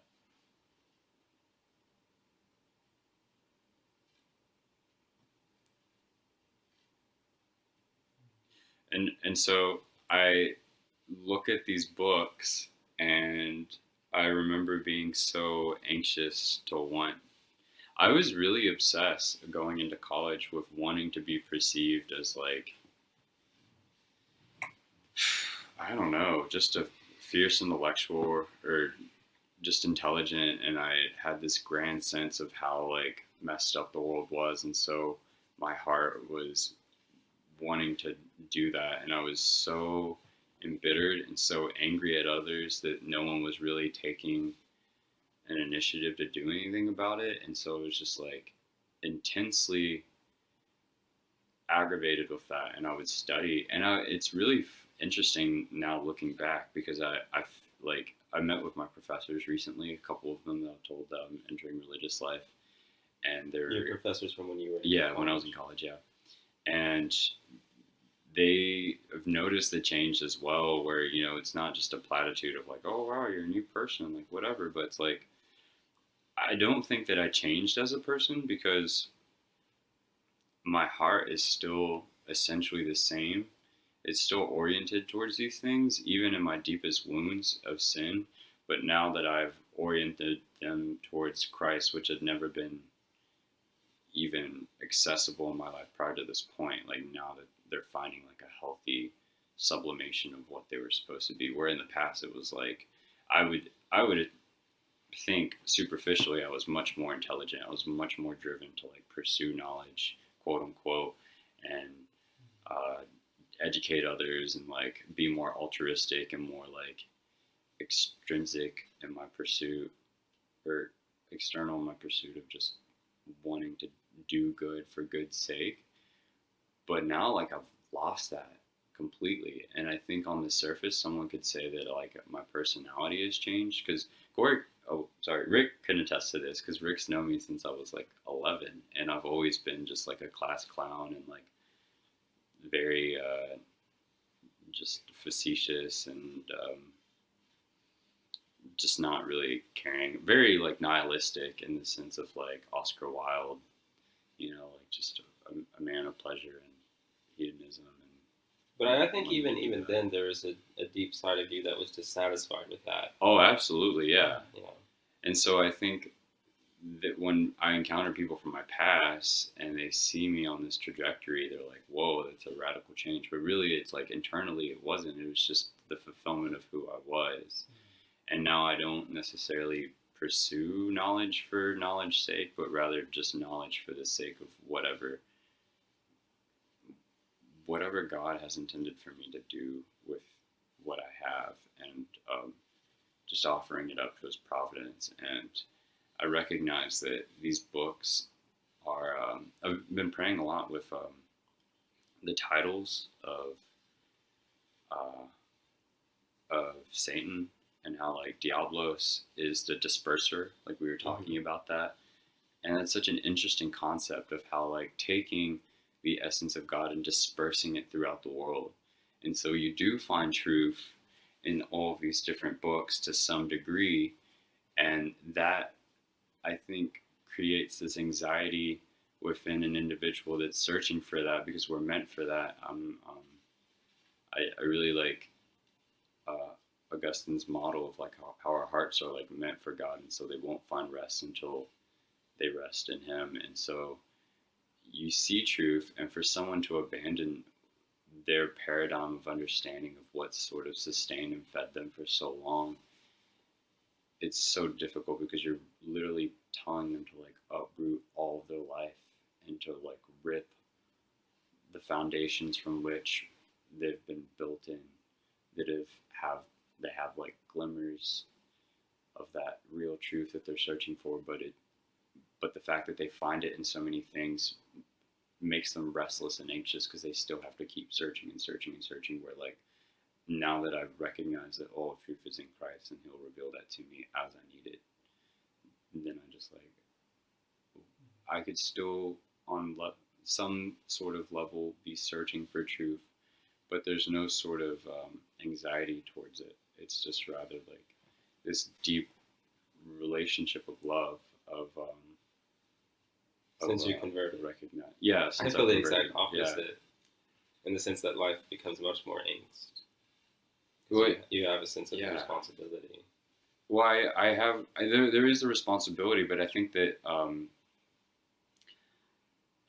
I don't know if it's not very helpful to talk about prayer outside of prayer, but I know that there's so many things in my life, at least, that I could share that may be beneficial to others.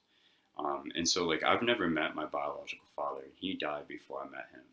And so I think that existentially, I've been wrestling with that for so long. And I never wanted to really acknowledge that. And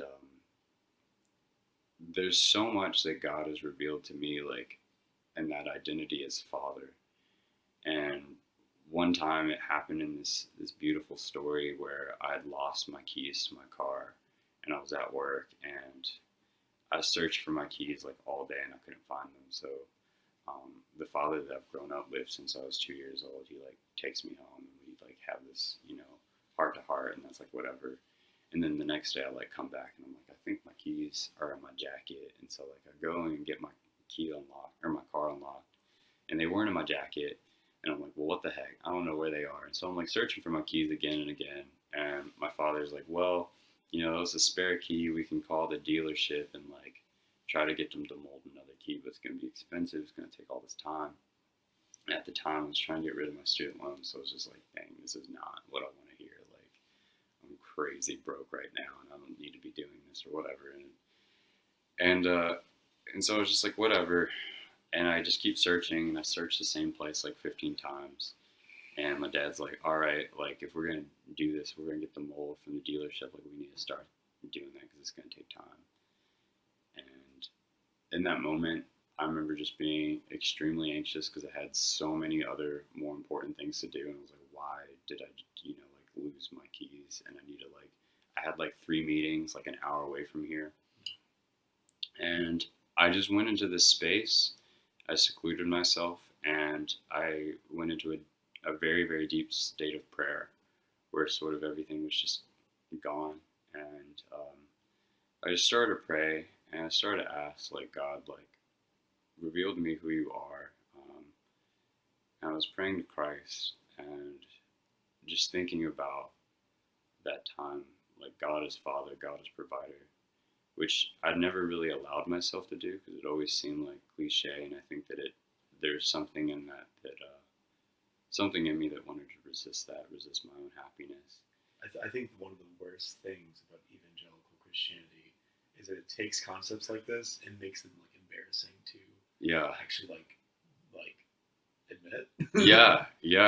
And that's, I know that was the residue that I was dealing. I was like, oh my God, like I'm ever a smiling Christian, just like shoot me in the face. Right, like this is lame. Yeah. But I like had no other, like my back was up against the wall and I needed to get stuff done, and I had so much other stuff and I like didn't have anything. And so I was like, God, like, there's a lot of other stories in my life that kind of culminate with this, but my mom would always tell me, she's like, you're very fortunate, but the word fortunate in Spanish is afortunado, which doesn't necessarily have a connotation of like luck, but it's rather like you have kind of like grace. It's like you have the bare necessities. Like you may not always have what you need, but you have the bare necessities. And so I was thinking of that. I was like, God, like please, I don't know what you want me to do with this or like why this is happening, but like I know that I have everything that I need, and if I don't have anything that I desire, it's that I don't actually need it. And I know that you're a loving Father, that you provide your outside space and time. So like this is just kind of like something for me, right? Kind of like going back to the beginning of this conversation of the presentation between Isaac and Abraham, where it's like, I know this is like my trial to perfect my heart, to perfect who I am. And it was that trial to understand that like I really do need and depend on God. Like like my whole life was wrestling with that I just wanted to be independent. Like I remember even reading the Bible, like and recognizing that everything that Christ taught was true, but it was like my pride that didn't want to accept that. And in that moment, I hear this strong voice of conviction that was like, they're right here. And I was like, where, God? Like, I need the keys right now. Like, where? And so I'm looking, and my dad comes into the room, and he's like, hey, I'm on the phone with the dealership. Are we going to do this or whatever? And I'm like, wait one last time. And I go and I look where I'd already looked like 15 times, like between the 2 days, where there was these aprons. And I just like stick my hand into the black aprons, and I pull out my black like beanie, and I look into my beanie, and my keys were just randomly in my beanie, and someone had shoved them in the aprons. Lost keys is one of my favorite Christian tropes. Is that a trope? Absolutely. It's absolutely Sounds like a trope. horror film. And it's so symbolic, right? It's so metaphorical. Like, it wasn't about the keys at all, but at the same time, it's like The keys were a pretense. the keys. Yeah, The the keys were, yeah, absolutely. Like, symbolically, like, I cannot find out who I am until I find out like my relationship to God. And it's like, I was telling you that, like, Matthew 16. I love that so much because it's the model of when Christ asked his disciples. He's like, who do you say that I am? And like, they give him the answer. So like, well, some say you're Elijah the prophet, some say you're John the Baptist, like all this whatever. And then he asks him again, he's like, but who do you say that I am? And then that's when that's when Peter makes his like confession of faith, where he's like, you are the Son of God. Like, up to that point, like, people thought he was the Messiah, thought he was a good teacher, whatever, but he was like, no, like, you are like the living God.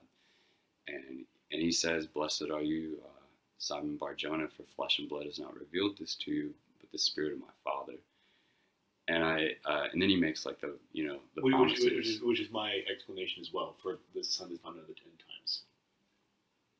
Okay. Well, let me come back to that. I was in agreement with you. Yeah.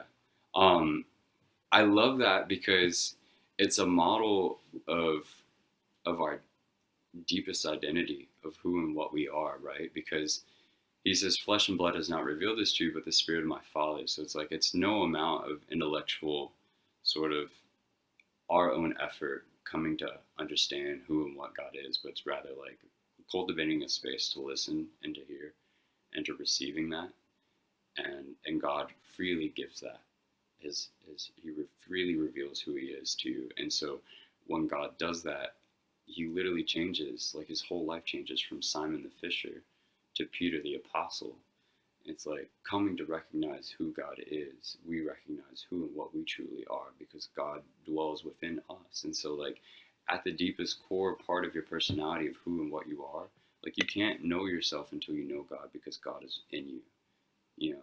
So, like, you can think you know yourself, but you really just, like, know the mask of yourself until you've come to understand and like, wrestle with, like, God dwelling within you and what that means to you. And that's not something that you do, but it's rather just something that you open yourself towards, that you have to pray towards, and you have to, like, allow yourself to listen to something that you may not want to hear. And for me, it was like, it could go one or two ways, right? It's like the responsibility of, like, wow, okay, I'm a child of God. Like, God cares. Like, he's listening in a really intimate way, and he's providing in a much more substantial way that I could ever hope for. And that's a part of, like, who and what I am too. And so I think when I think of these books, I think that they appeal to our nature in the sense that they provide that restlessness that we have with some satiation, but they'll never come to understand who and what God is. And so they will never come to understand who and what we truly are. And so I have to, like, do my best to help people encounter that, because I see so many of us struggling with that identity crisis. I mean, you look at our culture, you look at our ideology, it's like that's exactly what we're starving from. And it's like, and it's from not knowing God. And there's so many people that, I mean, so many preachers, even in our church, that, like, don't recognize that.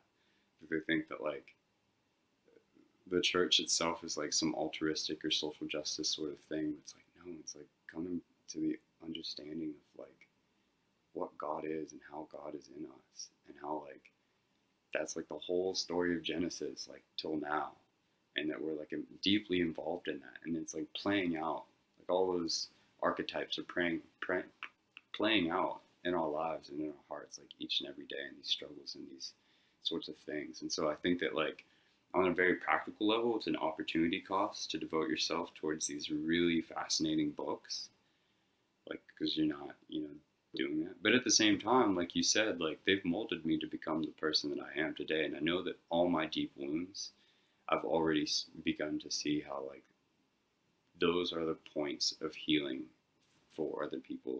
Like how St. Paul says, like, where sin abounds, grace abounds more. So it's like the deepest wound that I've ever had in my life of not knowing my Father has been, like, the deepest grace that I could give to someone else.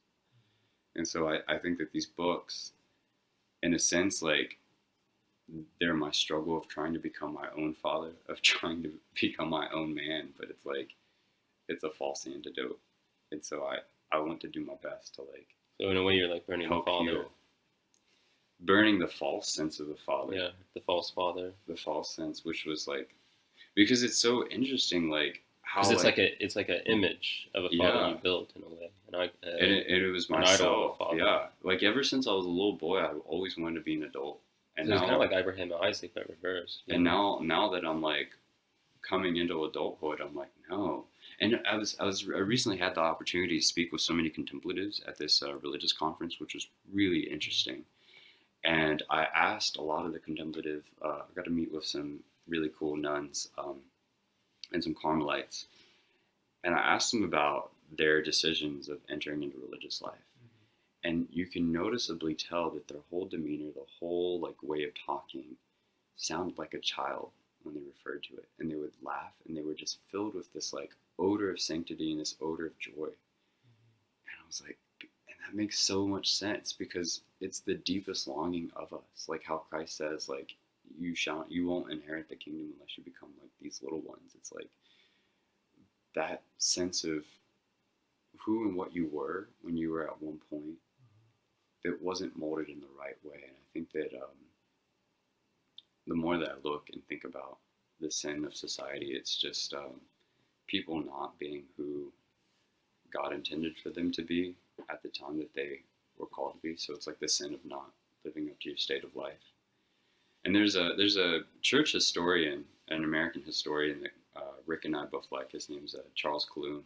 He tells this story that his dad would tell him when he was a child, which I don't know if you've ever heard the stories that Charles Clume tells about his dad, but It's been a while since I want to meet, well, not that I will ever meet, but I wish I could have met Charles Clume's dad, because like Charles Clume, he's like whatever, he's interesting, he's like really well read.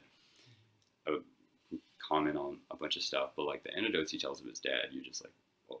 Like his dad sounds like a great. His dad's intense. Like his dad is definitely one of my top 10 dads. He didn't let him watch Fulton Sheen when like Fulton Sheen was like coming on TV, because he said he was like a fake. Really? Yeah, he was like. Isn't he about to be beatified? Yeah, well, he's being beatified. But the thing is, it's like he made the point. Well, this is whatever. That's besides the point. But yeah, so he tells this story, this anecdote that he would tell him as a little boy about this very rich Catholic man who gave the endowment to like build up all these churches, to build up tons of hospitals, schools, and libraries, and just was a great businessman, was a great father, was a great husband. And he dies, and he, St. Peter essentially does the same thing. He's just like, you really used all the talents and the gifts and resources that you had for everyone else. Like, you've gained entrance into the kingdom. Good job. And the man asks, he's like, well, what was the greatest thing that I ever did with all my life, with all my wealth, with everything? Was it all the churches? He's like, no, those were great. Thank you. We made good use of them. He's like, well, was it the schools? Was it the hospitals? He's like, no, those were good too. And he's like, well, now I want to know, like, what was the best thing that I ever did? And St. Peter's like, remember that time when you were 14, you were riding your bike, and this man just like pulls over on the corner, and he asks you how to get to this one place, and you told him exactly how to get there. And he was able to get there, and he was able to meet this one girl and tell her exactly what she needed to hear at that time. And it like set off this chain to like help all these other people. And the guy's just like, I guess. And he's like, that was your best moment. You did it. Like, that's exactly what God had planned for you. And you were in your right place at the right time. You did exactly what you were supposed to do. And like everything worked to God's providence. Good job. What is this story from? This is a story that Charles Clume's dad would tell him. Okay. That's a good story. And so it's an interesting story to meditate on, where it's like this man had done. It's alright. It just seems very odd to me. I can say why later. I'll let you Yeah. finish. Okay. So he, this man had done all these great acts, right? Like, and he'd fought against all adversity to do them. He was this great father, great businessman, done everything. And yet his greatest moment wasn't anything that he had strived to do intentionally, but rather it was when he was in God's providence. Like, he was the person he was supposed to be and did the thing that he was supposed to do, and it brought about like all these other blessings for these other people. And he was entirely unaware of it, ironically unaware of it, right? Like, he was just doing it. And I think that speaks to two really important points. A, that God gives us things that are greater than what we give. Absolutely, yeah. And so like he's credited for that entire chain of good things, even though he barely himself on the surface did anything. Yeah. And the second point is that to do or to not do the will of God is, in my opinion, ontologically more core to any given decision than any sort of environmental considerations. At any given time, I'm either choosing to do the will of God or choosing not to do the will of God, and that choice has the face of my environment. But if you're in the situation where somebody asks you for directions, you don't generally consider the positives and negatives of telling them directions. You either do it or you're mean, and you don't do it. And that is because to do the will of God or not to do the will of God is really the choice you're making, not the choice of whether to give this person directions in all choices. Yeah. So it just seems odd to me because it sounds very utilitarian. And it's also odd because there's not really any sense of intentionality on his part in telling the directions. It just seems a bit arbitrary. How it seems incredibly pessimistic. How do you think it's utilitarian? Well, in the sense that the best thing he did was this thing where it caused this chain of events that made all this good stuff happen. And it's like, so basically it has nothing to do with his intention. It's just that it led to all these good results. No, I don't think that's the point that's being made. Maybe I just misunderstand it then. I think the point that's being made is that because what was good was not the fact that he told the guy the directions and all the good things that occurred afterwards. Those are all effects of what the good thing was, which was doing the will of God, which is always, for us, it looks like other things. It looks like a person asking us for directions. But Peter didn't justify that it was the best thing he did because he did the will of God. Peter doesn't even deny that his charity. No, he did. No, yeah, he said that you perfectly did the will of God. See. But in that story, yeah, and that's why that was his best moment in life. It's like, Okay. that's what God had planned out in his providence, and he perfectly responded to it. But how did that guys know what the will of God was and do it in that situation versus knowing the will of God in his charity work? Well, that's the interesting thing to meditate on, because it's like, it reminds me of Cain and Abel, where it's like, I want to offer up these things and I want to do it my way, and this is what I think is good, and so I'm going to do it. And it's like, well, God's like, okay, do it. And, and he's going to bring out good and bad things out of our consequences and decisions. And the best thing is, like, this guy had an altruistic heart. So he's like, I'm going to do that, and I'm going to give back with what I have. And so he did that. And he was like, that was good. But he's like, but that moment, there was like perfect simplicity within his will and God's will coinciding. Was that right? Even in the sense he's not aware. Well, he could have. I mean, It kind of reminds me of Christ saying, "Don't let your left hand know what the right hand does." Or either way, yeah, there is an importance in the fact that he designates which hand. But in either case, right? It's like it seems that the only way I can read this in a redemptive way is that, and when you said it, I think when you say simplicity, you're getting at it. It's like he's doing a good act, as all his good acts were. But whereas in his other acts, he recognized them as good. In this one, he was just being simply serving. There wasn't this idea of like, I'm being a good person or whatever. And there's also the sense that, like, I think the story is trying to say that first is God either offers you in your heart the choice to do his will or not to do his will in all situations. And that is primary. What is secondary is actually the act of like giving the guy directions. And that to do the will of God or not to do the will of God is concealed within these acts of giving directions or not giving directions, but it's actually primary and far more important. And the reason why the act was its best act is precisely because it was the will of God, and for no other reason. But it's also like he's totally unaware. I mean, the saints do talk about how like you had to be purified to discern the will of God, or just in obedience. Well, he was a child, so I think that's the symbolic part of it too. So the will of God, he didn't know, but he was simply doing it out of simplicity in a way. It's like if you act in simplicity, you're doing the will of God, whether or not you know it. It's be still and know that I'm God too, right? It's like utter surrenderance, but it's like it's very Taoist. They talk about it in I'm thinking of Saint Teresa of Avila, the unitive way of like how like at a certain point, like the height of perfection on earth, which is with the whole like philokalia, the aesthetical practices are to do, is to empty yourself so that you could essentially do that, so you can have like your will be perfectly synonymous with God's will insofar as God permits that on this earth. And it's like in this child, just like it's like a child that hits a home run without like really trying. He just hits the sweet spot. He's like, he just did it. Like that's what God wanted him to do, and he just like got it. And so all in the rest of his life, you could almost even pessimistically read it as him trying to recreate that, where he's like, I'm going to do the will of God. Like I'm a businessman. I'm going to bring about these churches and all these other things. And he's like, those are good, but like, I mean, simplicity of heart is really it's like going back to Desert Fathers. Like they always talk about just they don't use the logos moi for the directionality of the heart, but what is it? It's just like essentially the nomen. I don't know. It's deliberation. But it's just like I always thought of it. I pictured it of like orientation of your heart. Yeah, I mean, I would call it simplicity of heart, because God is simple and His offerings are simple. Like, not simple as in like uncomplicated. Like, I guess it means that too. But I think simplicity of heart is the orientation that attracts God because it's similar to Him.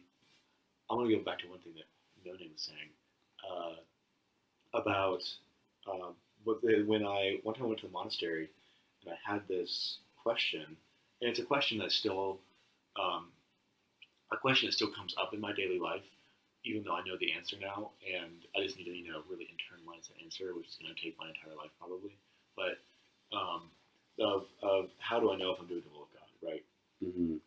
And what if it's all a gigantic delusion on my end, and it turns out I'm not doing the will of God, even though from all evidence that I would imagine it looks like I am. And I asked Father Seraphim that, and he said, if you desire Christ, He will not let that occur. And it was a very simple answer. But how do you know you desire Christ?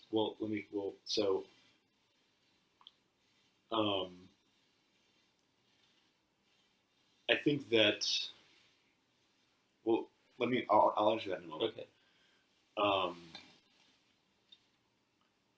And basically the reason why he said it like that was because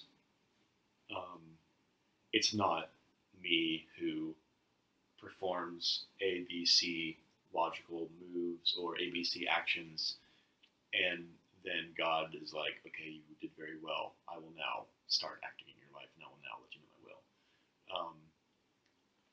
In reality, God being the giver of all good and the one who simplifies our hearts, if we desire Christ, then that's really all that is necessary for Christ to respond and protect,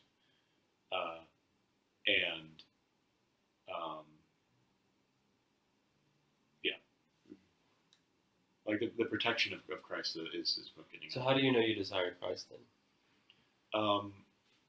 I don't know how to say it.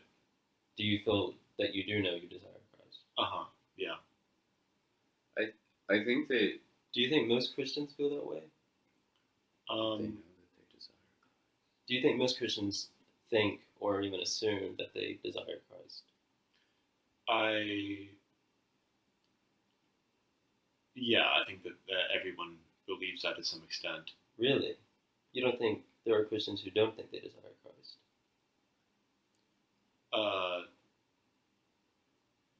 I guess by definition it wouldn't be Christians, but because then you're just saying, oh, I do not desire this. Well, they think they're just fooling themselves. Like, oh yeah, I think I desire Christ, but deep down I know I actually just am fulfilling some sort of selfish. Well, so there's always, so part of simplicity of heart is that it is not duplicity of heart, right? And duplicity of heart is an impure desire. Mm-hmm. And by impure desire, what I mean is like your desire for Christ is not pure. Right. So I think that I can say that I can affirm, yes, I do desire Christ, but if I look at my actions, they constantly say otherwise. Mm-hmm. And if I look at my prayer, it obviously says otherwise in terms of it's a. That's what St. Paul says too in Romans, right? Like, the good that I want to do, I don't do, but the bad that I don't want to do, I end up doing. Yeah. It's like that's just nature. Right. So there is that, but I think even considering that, most Christians probably would still say, even so far I agree with that, my actions and my prayer life attest to something other than the appearance that I think I have that I desire Christ. I still deep down believe that I desire Christ. But what if you even think that is a duplicitous? What if you are paranoid that itself is duplicitous? So that was what my problem was, and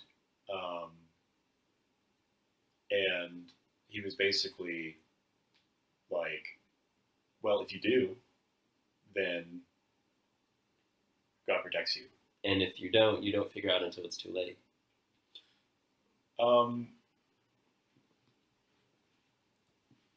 Yeah, but then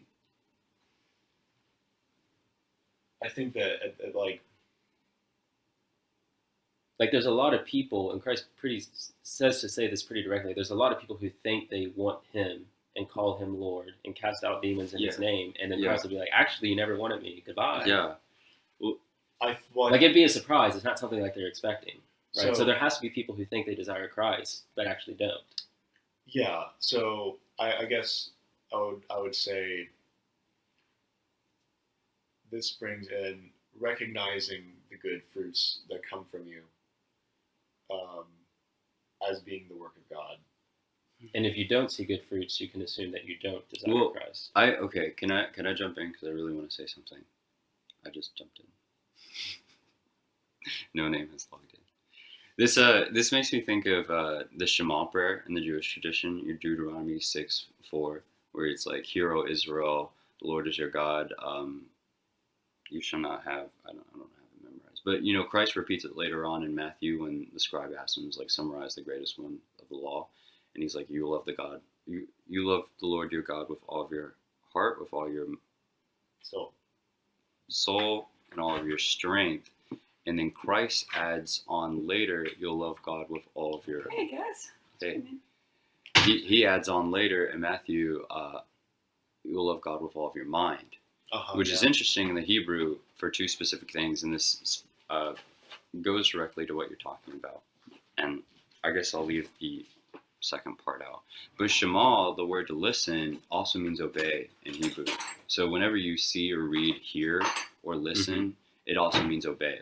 So it's like you can hear something, like I just heard Joey and his fork, like I recognize it, but you can't listen to something until you embody it into your will. And that's why he says, "Love the God with all your heart," because it's not this romantic understanding that we have in our post-enlightenment knowledge of that, but it's rather like the decision place of the will.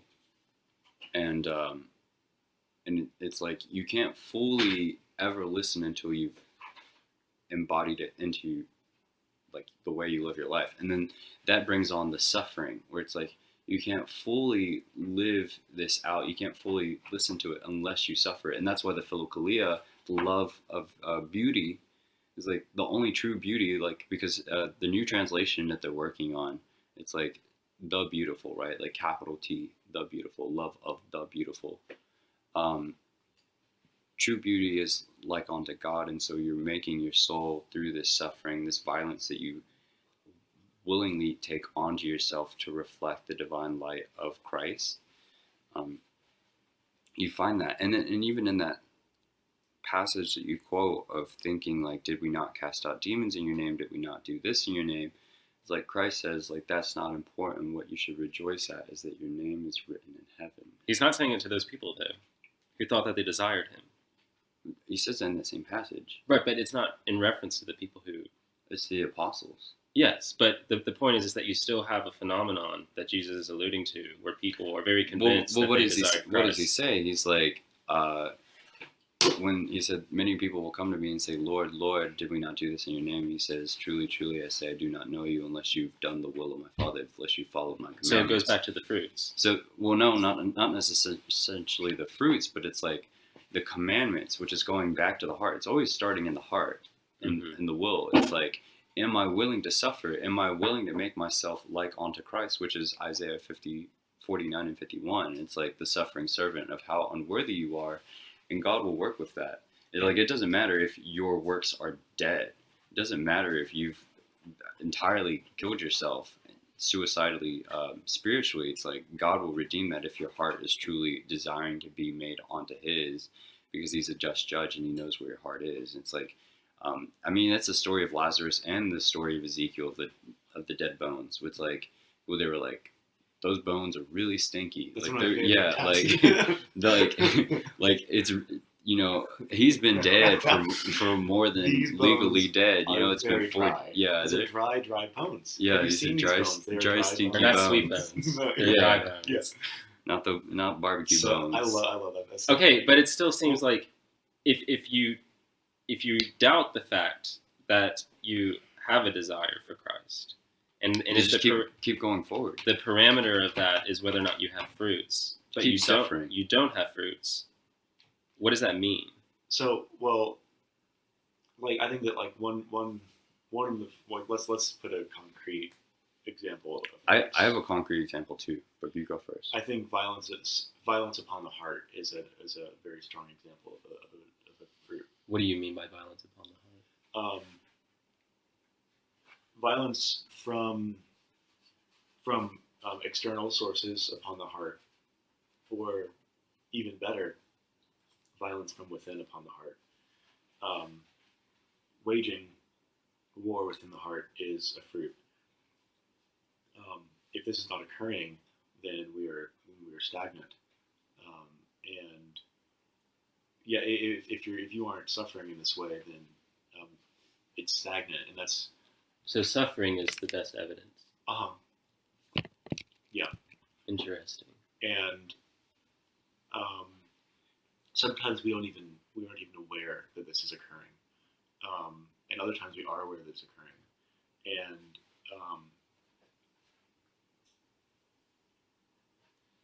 and this is really,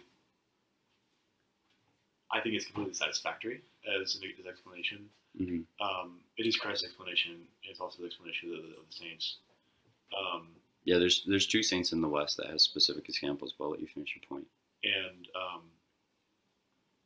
they basically say if you are suffering in Christ, and if Christ is with you in your suffering, then don't doubt your desire and leave absolutely everything to God. Yeah.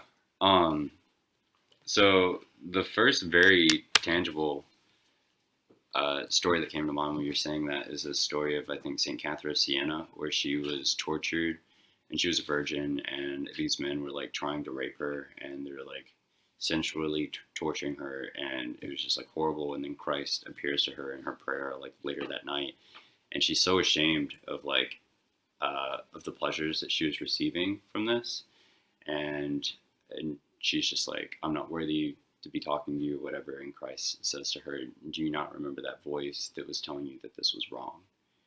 And she's like, yes. And he's like, that was me.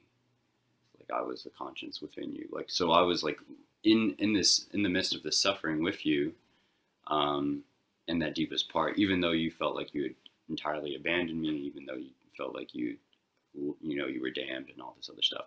And then the second story, which is really, really interesting, that played out for a long time, was Saint Therese of Lisieux. And you can almost read it in hindsight. So there was this heretical preacher. I think he was a priest that left and then got married and then like converted lots of people. And he was just like spreading these heresies throughout France. And she just prayed very fervently for his conversion and for the conversion of like atheists and like all the other isms throughout France. And towards the end of her life, she actually has like this extreme bout of faith where she doesn't even know of like if heaven and hell exist. And she like is struggling with her faith so much that she's like writing the creed out in her own blood just to like make her feel like I believe this, like I'm pouring my blood out into this to believe this. And she was just like having these incredibly depressing thoughts that she couldn't even convey. Like she would just convey them to her spiritual director and not tell anyone else. And so that all happens. She like struggles for the months coming up to her death, even though she had this perfect upbringing in the faith, and had no reason to have that sort of existential doubt besides the fact that it's fundamental to the spiritual life. And then on her deathbed, like literally like the last moments of her life, she has this ecstasy where everything changes and she like affirms what she had believed prior to that. But like for months leading up to that, it was just like this insane, very bleak, very depressing lack of like just complete utter loss of faith, where she had to keep the creed on her at all times and just like tell herself that she believed, even though she like through all senses of her faculty like had lost all belief and like was antagonistically towards that. And so many people obviously reads this as transference of her taking on the disbelief of these people that she was praying for, of knowing what that would like have a felt crucifixion. like. Yeah, of knowing what that would have felt like. And so I think that it's really interesting to read it that way, because she prayed for so many people, especially those that were like her famous story in her autobiography is there's this mass murderer, and he's like blaspheming our Lord, and he's going to be publicly executed, and she's like praying for him, and she's like, just give me a sign that he converted and his sins are forgiven. And right before he was going to be killed, like he asked for a crucifix and he kisses the bottom of Christ's feet, and she took that as a sign. And so it's like you see this so many times in the stories of the saints where they take on the suffering of those that they're praying for, and that they, even though that they've lost all hope and they feel that it's like, whatever they're doing isn't really working, they just persevere, and that always like brings about the fruit. And that's why I think like my mind goes to Ezekiel again and Lazarus, where it's like God literally makes all things new. So it's like if your heart is broken, if your heart is in the wrong place, as long as you're searching, for God to manifest, to desire God, desire Christ, to bring on his suffering, like that will be renewed eventually. So even if you don't have outward works, the fruit of desiring Christ is that you're suffering because of your relationship to Christ. I would believe so. And she says that actually in the last conversations I was reading that. She says, I have no works to claim, and I'm at my, not at my last judgment, but what's it called? My personal judgment. Mm-hmm. When Christ asks me for his works, I will have to claim his. And it's the idea that if you have any attempt at relationship to Christ, and it puts you in an intense sense of suffering, a person who doesn't actually desire truth, who doesn't actually desire Christ, will just stop thinking about Christ and stop thinking about God altogether, and will just live life. I guess. I mean, I didn't know about this, but even St. Anthony the Great struggled with that towards the end. And he would say a saint is one that says, every day I will begin again. But I get the impression that the people who are Jesus talking about, casting out demons and all this, they are thinking about God. They're trying to relate to God, no? Or is it just totally empty? Well, I don't know if we can look into their hearts. Well, but we can certainly. I mean, we can't, right? Yeah. But it's our human nature to want to diagnose that. But I think that we can both relate to like the external religious practice to the internal religious practice, which the spiritual fathers, I mean, the desert fathers, like talk about the utmost importance of the heart and like the will, and how it's like, and how Christ says again, it's like, it's embodied in Mother Teresa's like quote, right? Of God doesn't call me to be successful, he calls me to be faithful. Where it's like, it's not about how many works you can do. Because I had this moment praying with the finding of Jesus in the temple, and how in the West there's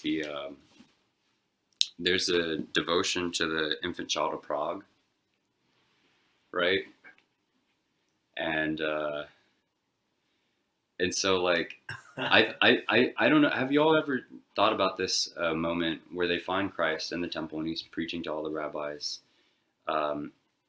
and I realized, like, if God really wanted to at that time, like he was the Logos incarnate, he could have gone about changing the world through the ways and the methods that we probably would have taken on at that time. He was fully divine, so he could have just like taught them. He could have done this great reform of the Levitical priesthood. He could have done what they essentially thought he was going to do, of being a king in the likeness of David and fight against, these great oppressors, the Romans, ontological change, whatever, right? But it's like, no. And so, because I always think about that moment where it's so interesting, where it's almost like Christ giving us a glimpse of saying, if I wanted to, I could have. But instead, I chose to go home and be obscure for 30 years and be obedient to my mother and father. And it's like, and at least in the West, Mary is the queen of heaven, and she is the one that we emulate to emulate Christ. And St. Joseph is the patron of the church. So it's like both of our greatest saints have no external works. Practically, right?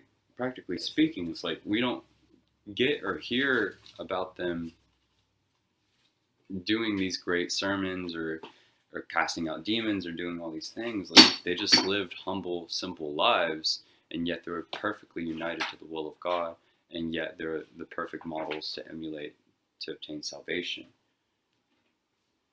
So it's like there's this immense sense of humility of, it's just like faith. It's not, it's not put those books down, you dirty bandit. You're not reading those. The first one's just a bad read in general. The second, The second section is just I wrote essays on it, and when I actually read it, I'm like, this is just not good. What's it about? It's Wait, which sex is second? Which one do you think? It's like pretty much the. She needs to get up to date. Yeah. Two genders, come on. Yeah. Sex, get it right. Get it right. The second gender. What's like the main thrust of that book? One is not born a woman, one becomes a woman. Is that in that book? I thought that was in. Oh no, I guess it is in that one. It is, yeah. It's very Sartrean. That's her quote. It's very Vicodian. Butlerian. I don't even know if that's the main gist of the book. It kind of is, but really it's just a rant. It's just like, it's like an Ayn Rand rant. Yeah, it's really just like, man, I had way too many cigarettes, and I'm just like, and all I wanted was a lighter, and they didn't give me a lighter, and so I just like.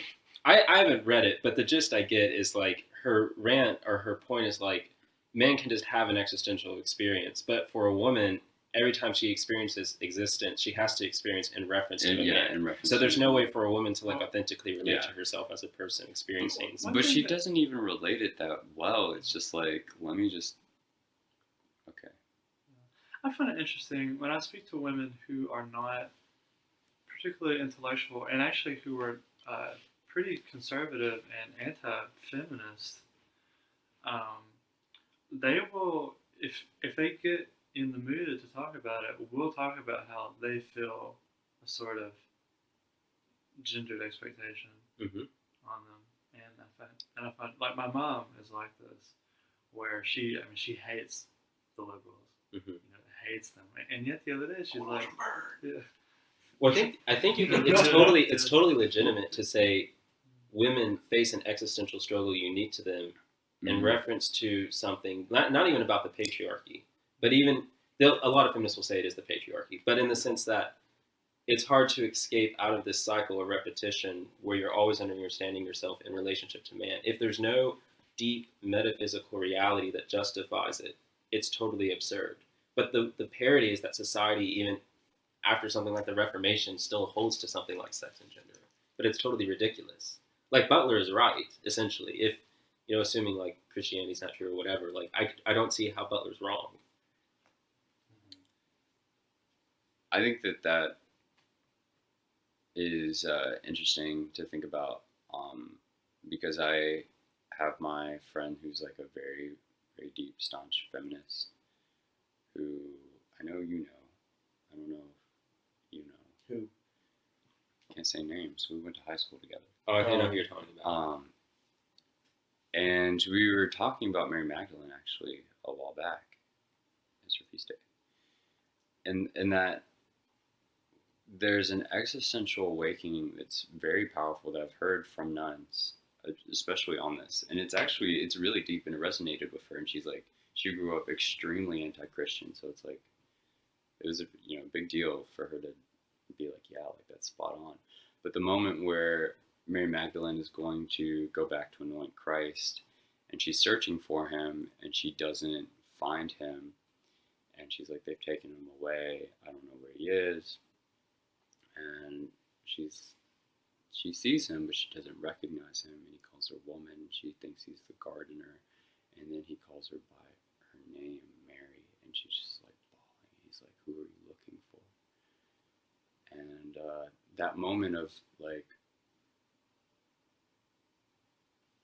being seen for who you actually are, like in all of your divinity, right? It's like not just however the tradition wants to paint her, of this woman, this idolatrous woman, yeah, whatever. It's like, but it's like, no, it's like this person that like deeply knew me, that like recognized me in the archetype of like existentially searching and externally searching, but internally searching. Because when he calls her woman, she doesn't recognize him, but when he calls her by her name, she says Rabboni, like teacher.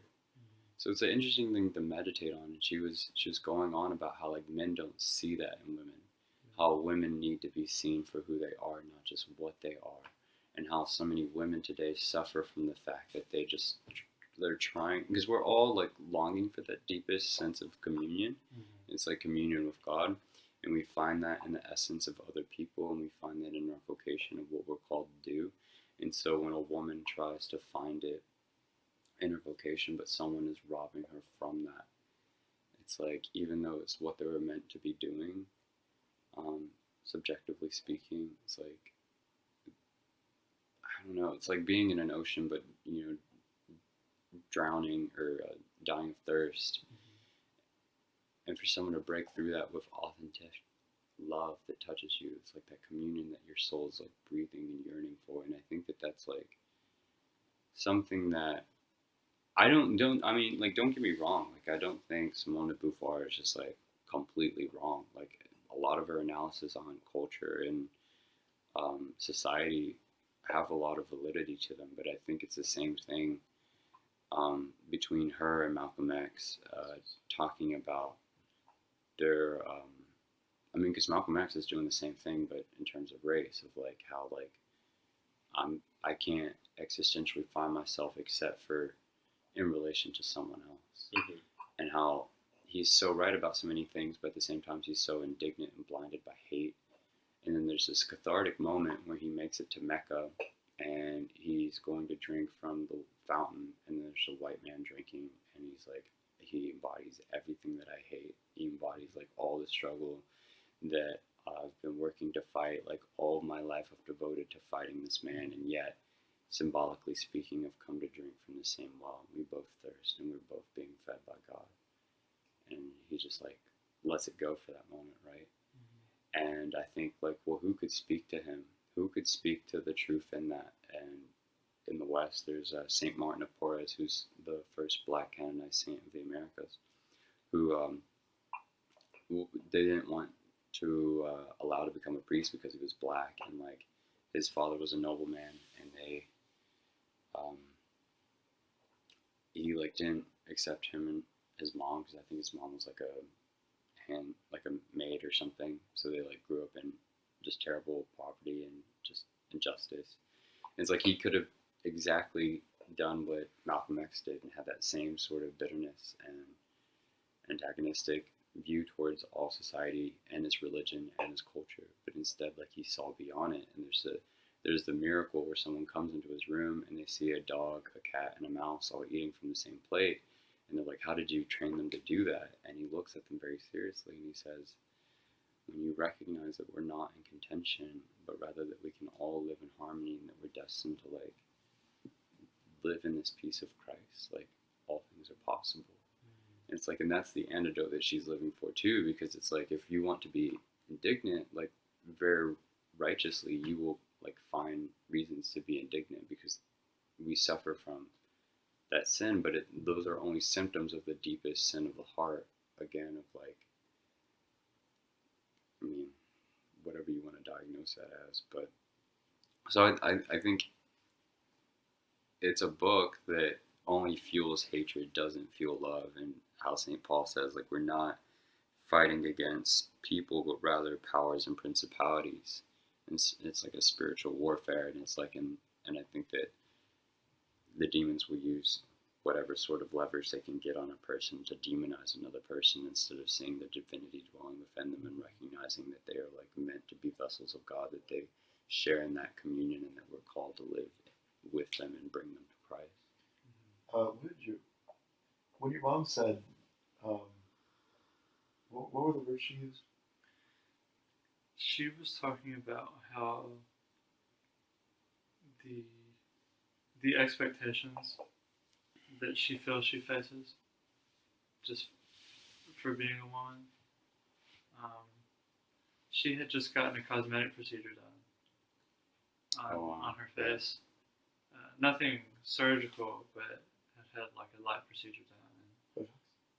No, it was about the mannequin lines on her face, and it had bruised her face, and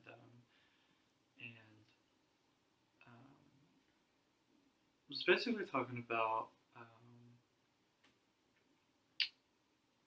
outside judgment and the need to keep up appearances while keeping everything running harmoniously, privately. Yeah, I'd be a terrible woman. I just couldn't do that.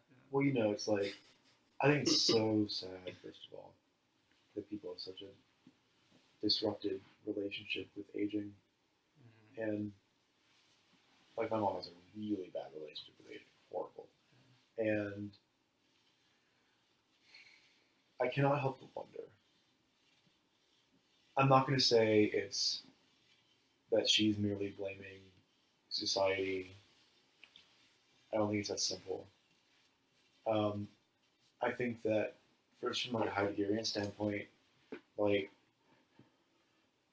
it's not like there's like the real me, and then there's like this other sort of character that I play just to fit into society. I think that's like a false dichotomy.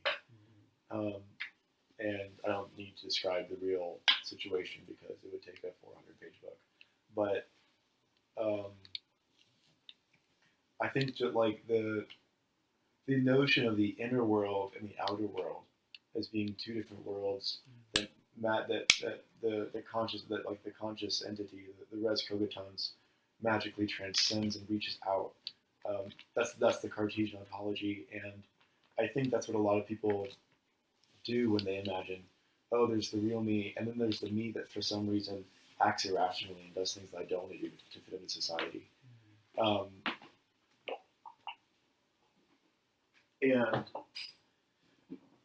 I think that, like, for example, there's this other sort of trope where it's like men do not express emotion and men are told their entire lives to be strong men, keep it together, which is exactly what she's saying. Yeah. And she's saying this is on women. Yeah. It's on everybody, and it's the ways in which it's on everybody are organized by power structures. And that's why I just cannot get along with a book like The Second Sex. But it leaves it at that. That's the problem. Is that like it doesn't ever go beyond that. Right. It has valid phenomenological experiences that she's describing, but the interpretation of why they exist seems to be off. Yeah, and in the same case, I think you're saying with Malcolm X. And the solution is Well, Well, there's no solution. There's no solution posited. The only real solution is the Scum Manifesto, but she wouldn't jump to that. It's like someone like Malcolm X's, solution, or at least like at that point in time, like the Back to Africa theory is like, well, what else are you going to do? Like that's the only, from a purely like materialist point of view. Yeah. Well, I mean, like the sort of like solution has been found. It's like the sort of research lately has been intersectional research, which I think makes perfect sense. If these various forms of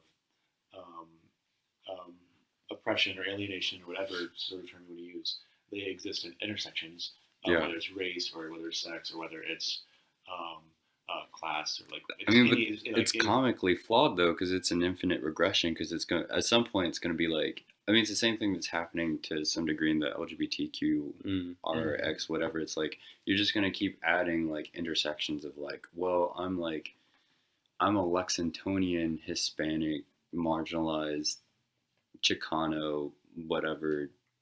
It's like. And it's like, what's the solution? Communism? Why? Like on what grounds? Gay space luxury communism.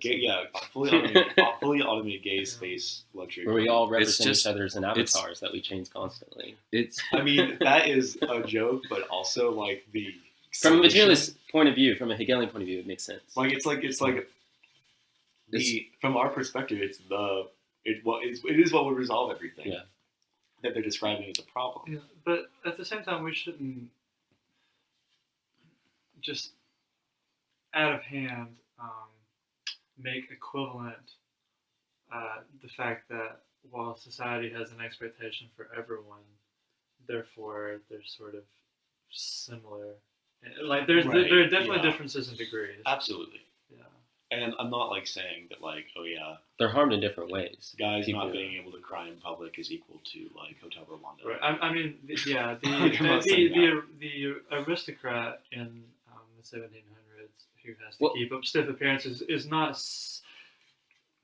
Well, pain is relative, I think, but but like the situation is very different from his slave. Mm-hmm. Yeah, but and I completely I know what you're saying. Material conditions are not equal. Even the way we perceive pain is different. Yeah. I do think that there is a sort of equivalency of the depth of the human heart. That is a concept introduced by Christianity. It's a novel concept of religion, and it's spiritual equality, which really never existed. But it's also the deepest sense of suffering in a way, and it's also the deepest sense of suffering. Like if people want to base social realities in speech and talking, or ideas of rights or who's entitled to things off of who's suffering pain. The fundamental problem is that the deepest type of pain is not something that's visible. And ultimately, it's the source of all pain.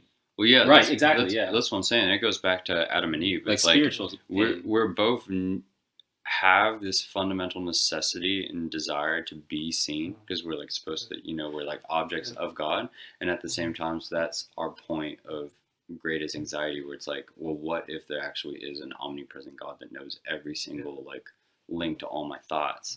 And so like that manifests itself into these dramas, right? To these plays, but at this like you're saying at the center stage of your heart, especially for materialists, like I'm thinking of Descartes and the brain in a vat. It's like, what's the difference between neurological pain that's like caused between cyberbullying and neurological pain caused between like not being accepted? It's like there isn't.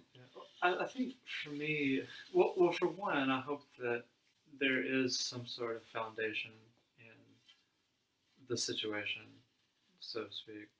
but like, I like how you call the reality. I The like how you call situation. reality the situation. Yeah, it's gotta but see like, It's a good word for it. yeah, but like I do whenever I both see like the homeless man or presumably homeless man we saw today, and then like the banker I see walking out of the central bank, like I can sort of like existentially feel they are in the same situation ultimately, and they both perhaps are suffering.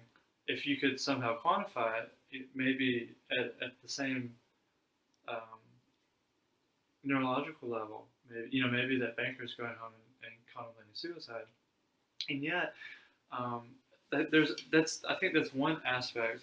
But at the same time, if you all have ever seen someone like maybe like a really rich teenager throwing a fit over something that is ridiculous, like not getting their way, Right. then it like really rings hollow. And yet, like I could be like, well, I know that they're subjectively experiencing something that is maybe the equivalent of some abuse kid getting beat to death, but yet it seems false and it seems wrong. So I want to connect this to what you were saying earlier about yeah. evangelicals not having a confessional culture, because they do have confessional culture. But have you ever seen evangelicals try to do confession, like in that instance confessing to a priest, but like because you were pointing out that like you don't have this appropriate space where evangelical can like talk about this pain they have that you see in other Christianity. What was I talking about that? Earlier you were like Early on, when I was talking about my relating to the Father and like fighting that notion of like even thinking of God as like Father. Like, Oh, I don't think that's what I said, but if that's what everybody interpreted, then I guess I did say it. interesting. The author is dead. Yeah. No, but in the sense that, insofar you do have confessional culture in evangelical communities, no matter how much I believe the pain they're talking about is real, it never seems genuine, or the way they're relating to it, it never strikes me as very genuine. And it's kind of the same example you're talking about. It's like, yes, I think that the guy throwing the trauma, the temper tantrum, he's actually experiencing pain, but the way he's relating it to himself seems very non-genuine. It's almost like he's convincing himself of the pain. I think also that like that's obviously a ridiculous pain. It's an unjustified pain, and I would consider it to be a sort of manifestation of repressed pain that is far more serious and is more authentic. Yes. That he refuses to acknowledge. And I think that's the same thing when people are talking about all these other pains. Like, not in the sense that they're not real. Like, when people are talking about oppression, like, that is a real pain. But Right. that's a pain that's hiding a deeper spiritual pain. I agree with that, and I think that if I could label it, it would be self-preservation. And again, going back to Augustine's, like our hearts long for what's true, good, and beautiful, and so like you try to like defend what's true, good, and beautiful, and for like that rich child, like their notion of being, of who they are, and how they find like what most resonates with them in the essence of God is wrapped up in that identity. And so when it's, like I didn't get the Porsche I wanted or whatever, it's like that's hurting them deeply in self-preservation. But again, like that self-preservation is the mask that's keeping them from looking at like the deeper ontological, like there's a separation between me and the divine that is hurting me. I think there's also a relationship between sudden, maybe not even sudden, but pain that the person absolutely cannot explain, or that is so serious, like being tortured or being raped or contemplating suicide or losing your home or your children, that really lays the smack down and forces those false pains to be absolutely put into a context where they're finally recognized as being masks. And that's why those sorts of extreme situations are oftentimes gateways to spiritual knowledge. And this is the sort of suffering that we are meant to inflict upon ourselves.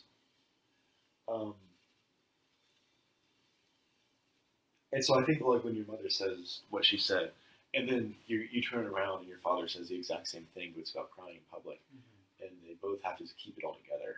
But like, what is it about the fact that you have to like change your appearance slightly that so disturbs your capacity to keep it all together? Like, what's so horrible about having to do your makeup every day and to impress people that really threatens your ability to keep it all together? Well, it doesn't. It's because there's something far deeper that's preventing you from knowing that you can keep it together, and it's not, it has nothing to do with what society like imposes upon us. However, that doesn't mean those things should be ignored, and it doesn't mean that those are not themselves real forms of suffering. They're just blind forms of suffering, and they're blind and they're blinding. But insofar analysis of suffering fail to see an ontological or spiritual cause, then you're not going to do anything really with it. It's not going to make any progress. Or if it does, it's illusionary progress. I think it really depends on the situation. I think that like if you have a problem like oppression of women, and then you solve that problem, I'm being a bit facetious, right? Yeah. Like, oh, we've created a political system that treats women perfectly, whatever, or values aloneness, we kill all men. In whatever situation, it's like the suffering is just going to find itself another mask. Oh, absolutely. So unless yeah. you're ontologically, in like a sort of Heideggerian sense, or spiritually addressing the fundamental suffering, you're not making any progress. You're just hiding it. That's the reason why I want to burn all the books in the first place, because it's like Hide the suffering. No, it's to reveal it. no, yeah, to reveal it, because it's like they're really just more masks to put on, but like go to the heart of things. How do I look? but like part I of look it, for so I don't look like that. but if I do think that it's also true that let's say the woman who feels like that if they didn't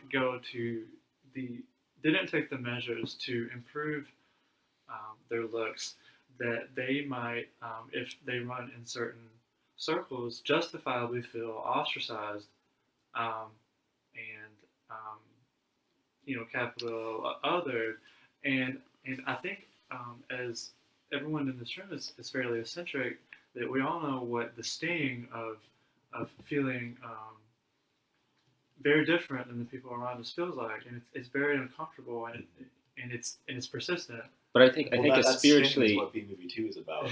Some of the B movie feels very Guys, ostracized. But I think a spiritually perfected person, even like pagan sages, basically like Buddha or Socrates, being ostracized doesn't faze them. There's like no way you can hurt them in that way. There's no way that suffering. The only suffering a spiritual person has is the purely spiritual. Anything else is always understood in reference to that because they have awareness of themselves. But I think what Hagen's getting at is it sounds like what Jordan Peterson's talking about when he says like clean your room, where he's like, so many people come to talk to me after all my lectures and they're like, I'm horribly depressed. I've been like alcoholic. I abused my wife. I'm like terrible at my job. But like, then I clean my room. Yeah. Oh, wait, I was joking. No, but really, but he's like, and I wouldn't believe it if it wasn't for thousands of people telling me like, because they start with something small. They start with something that they can change. They're like, I'm You going should sell vacuums. Peterson. Here, wait, oh my gosh. I have Okay. a line of that. Where they tell me like I decided I came to rock bottom and I want to change my life after like years and years and years of like just being terrible. And they're like, I'm going to start with something I can do. And they start to clean their room. They reorient like their space. And then that's what brings about like different changes in their lives. And they're like, I got a raise. I'm like back with my wife. I like quit pornography. I'm like not doing drugs. And it's like whatever. And so, What about the people who do clean their room and still experience intense existential suffering? That sounded like a what's her face? My mom's house is very clean. What's her name? it's not, I think he's saying about like manifesting the change within yourself around. And it's like for your mom, maybe like the OCD of maintaining it that way. Because like my grandma, for example, she cleans the house like insistently. Like I think she has OCD in that sense that like things have to be like near immaculate. But she has so many internal things that she's not like dealing with. And so I think that she's like passing on that energy outwise. So she's like maintaining that appearance, right? Where it's like for someone, especially for a male, where it's like we don't do that. It's like the inverse of doing that.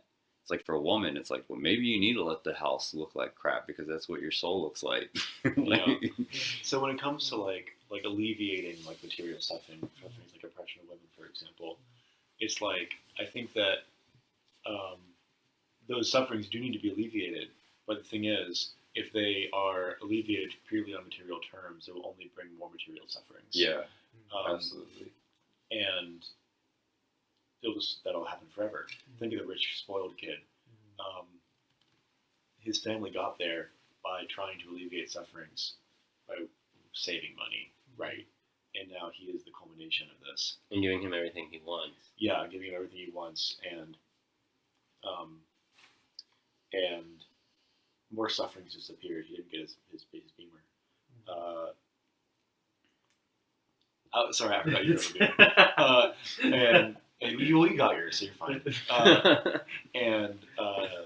So it's like this. It just continues and continues and continues. And the thing is, like, the more you do it, the more inane it becomes. Like, it starts to become like about beamers and not about other more real things.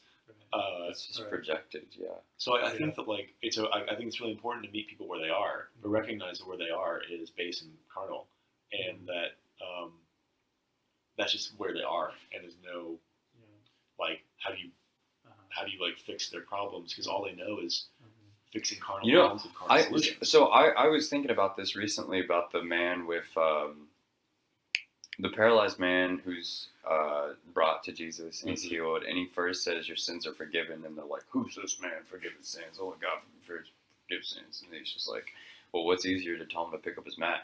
For whatever reason, I was like bored, and I was thinking about that. I was like, would our attitude change if we knew that the paralyzed man had done something stupid to make himself paralyzed?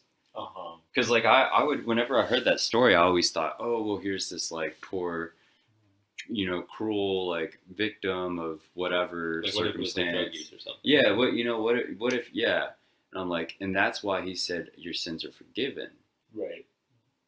And then that's like even more ridiculously outrageous in and of itself. And then he's like, well, what's easier to say? Like, do you want me to heal the external when really what's broken is the internal? I mean, I believe that anyone in any situation can achieve solace purely through introspective spiritual means. Yeah, it's very... Yeah, I mean, like, I think anyone, if they're extraordinary enough, can achieve that. I mean, you can be being held captive and being tortured every day and be like, like, people I'm do going to go to that, heaven, yeah. something, Yeah, people do that. But I guess it, when you're taking like maybe the average subject, right. I mean, we don't sit around and talk about like the evils of capitalism for like no reason. Right. Like there's an external world. Yeah, right. Yeah. Absolutely. Oh, absolutely, yeah. But we aren't going to fix the problems capitalism has with communism. Yeah. Right, and usually what we're pointing out with capitalism, that it's a manifestation of a spiritual disorientation. Yeah. As opposed to like, we have to seize the means of production. It's like, honey, if you seize the means of production, your spirit's still going to be in hell constantly. Like, even if you have gay space communism, I mean, which does sound like hell to me in a certain way. That was exactly what Peterson said to Zizek. Yeah, I think I would like it, actually. Yeah. What? Fully automated luxury gay space communism. You would like it. I wouldn't like participate, but I would think it's funny. It's like, oh, yeah. Oh, like we find it's another also a world. Shakespeare play. It's also like kind of what we're already in. I mean, if we didn't have to slave away at so deadening jobs, and we could sit around and be the aristocrats that in former times we may have actually been. Like in ancient times, we might just be doing this 24/7. Yeah. We might be walking around Athens. Yeah, that'd be nice. Chilling. Yeah, just hang out. Yeah. Like, this sucks, man. Like, go into the baths. like I've got to, fucking, pay off this loan and work some job that, I fucking hate. Garrett's serving. Corey, you're into trucking. Like. I like going to work. We gotta fucking revolt, man. Like, there's a certain sense where I enjoy work, but I typically only enjoy work insofar that I see it has meaning. Like, it's very difficult for me to do something that I feel is meaningless. Well, yeah, me too. I like working. I had that same issue when I was working 3 jobs and was trying to pay off my loan so I could enter religious life. And it wasn't until I found out that when the apostles asked Christ, like, who's going to sit at your left and right? I think it's when they asked him that. And he's like, the Son of Man did not come to be served, but to serve. And the word he used in the original Greek was diakonos, which is like literally like a waiter. Like he's like, I did not come to be waited on, but I came to like wait on others. And at the time I was working as a server. So I was like, I feel much more embodied and like knowing that it really doesn't matter what I do in my life. Like, it's really just a playing out these themes. Like it could be the most high intense thing. Like when I was teaching English or I'm like serving this person, it's like what's really at the matter here is like, well, what is the spiritual economy that I'm dealing with? Like, is my heart oriented towards the will of God? And then things will like come about. But it's intangible, it's not just all like, it's not Gnostic where like the body doesn't matter. Like I think time and time again, like especially Christ like blows that out the water where he's like, no, like I'm gonna give you these sacraments, like we're gonna use this water, we're gonna use this church, like because like the creation is good and it plays a part. But I think like we're saying, like, yeah, like if your soul is enslaved and you're thinking, well, if I just manifest the change I want to see in the world, it's like it's not going to do anything. And that's why like I could work the most meaningless job. And St. Martin of Porres says this too, and that's why he's always pictured with a broom. He's like, it doesn't matter how minuscule the work is, if we do it full of love and we know that it's what we're meant to do, and it's like, and we brought about grace. I love megaphones. Megaphones are one of my favorite objects. Yeah. And I especially like this tiny megaphone. I like how small it is. Right. It's like a little baby megaphone. You can put it in your fingers. I'm sort of at the point.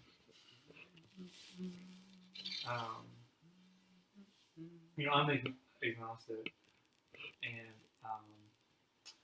I have lately where my thoughts have been is that I am really obsessed with consciousness, and I think that there's something extraordinary about it, and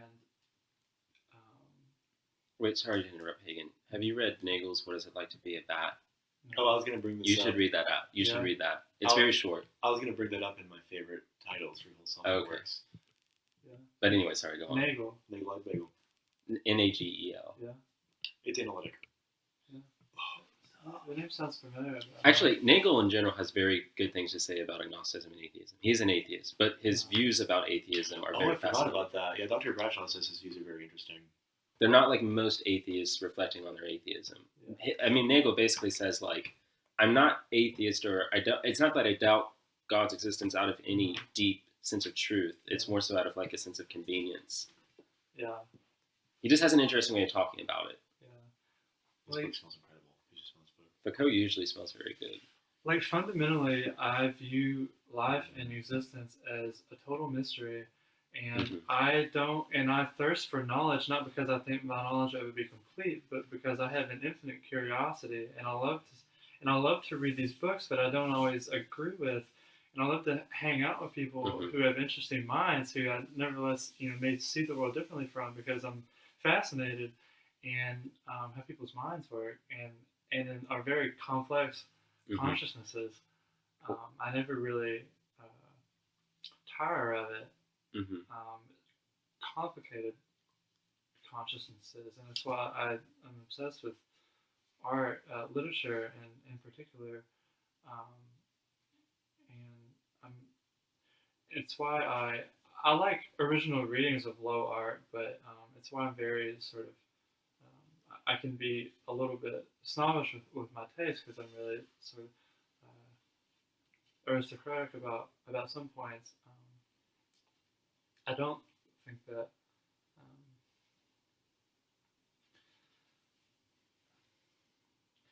I don't know. Well, you're almost, it's like you're describing ignorance itself as a pain.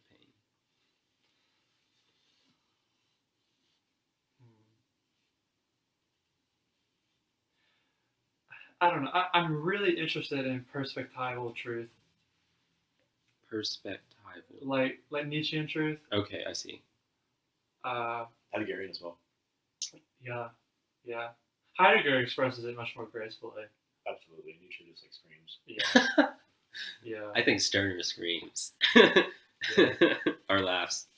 Yeah. So like I think that there's a baseline of truth that we can all agree on, and Heidegger is like, well, here's sort of the facts, and then once you get there, then Heidegger's where we all then- meet. The facts, babe. yeah, Heidegger. here's the situation, and from there, He's- like different people, and if they're From there, authentic, pop will come to different. He's like the tree in hide and seek that everyone meets around after every round. It's like, okay, we have common ground here. Yeah. The problem, of course, is that the tree apparently is a Nazi or Yeah. something. Yeah. Oh, this is It was used for inconvenient. lynchings for a while. So like I do Someone think. put the N word on the tree. Part of it. Oh no. Yeah. So like I think that I derive a lot of my optimism and enjoyment about life through a sort of cynicism, foundational. I generally feel optimistic, although I do have moods, and I'm really interested in moods. Mhm. I do think that part of maturation is accepting a bit of alienation. I'm sort of suspicious of the notion of wholeness, although I do think that a sense of wholeness can be achieved. To what degree you can continue to stay in that all your life, continually, I don't really know. So I achieve it from time to time. okay. Yeah. When it comes to investigating moods, It's like phases. then this kind of brings it back into religion. They say phases. But it's like growing up, I was fascinated by why Death of people the author. are the way they are. And I remember watching cartoons, and I was always frustrated when a cartoon had a character, but they didn't tell you about their parents, or they didn't show their parents. And the big reveal episodes where they show their parents were my favorite. I was It's like like- the one cow chicken where Yeah. they don't Right, have yeah. bodies, so it's so Like, fucking funny. Cat dog. Like, it was very intuitive to me as a young person that parents have a huge influence on who we are. And it's like, that seems very interesting. And so like I built a habit of just thinking about, why do people do this? And why is this person doing this? But then like, and maybe I'm just being autistic with this, but you read about all the church fathers and like, don't try to judge why people do things. Don't try to, determine why people do things. I'm like, if you're being consistent with the fathers in this investigation, psychology basically, is psychology impossible from a moral standpoint?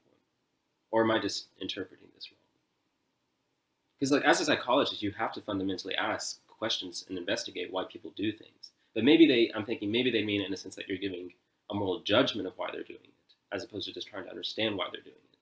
I think it's possible for a person to, make I guess a judgment is a word for it, but just like to recognize the fact about something, like especially like if you're somebody's spiritual father, in fact you are responsible. For this. I was thinking of that, but that's a different. I mean, a That's a whole. scientist. That's a whole different Like, thing. You're a scientist whose subject of science is the human mind.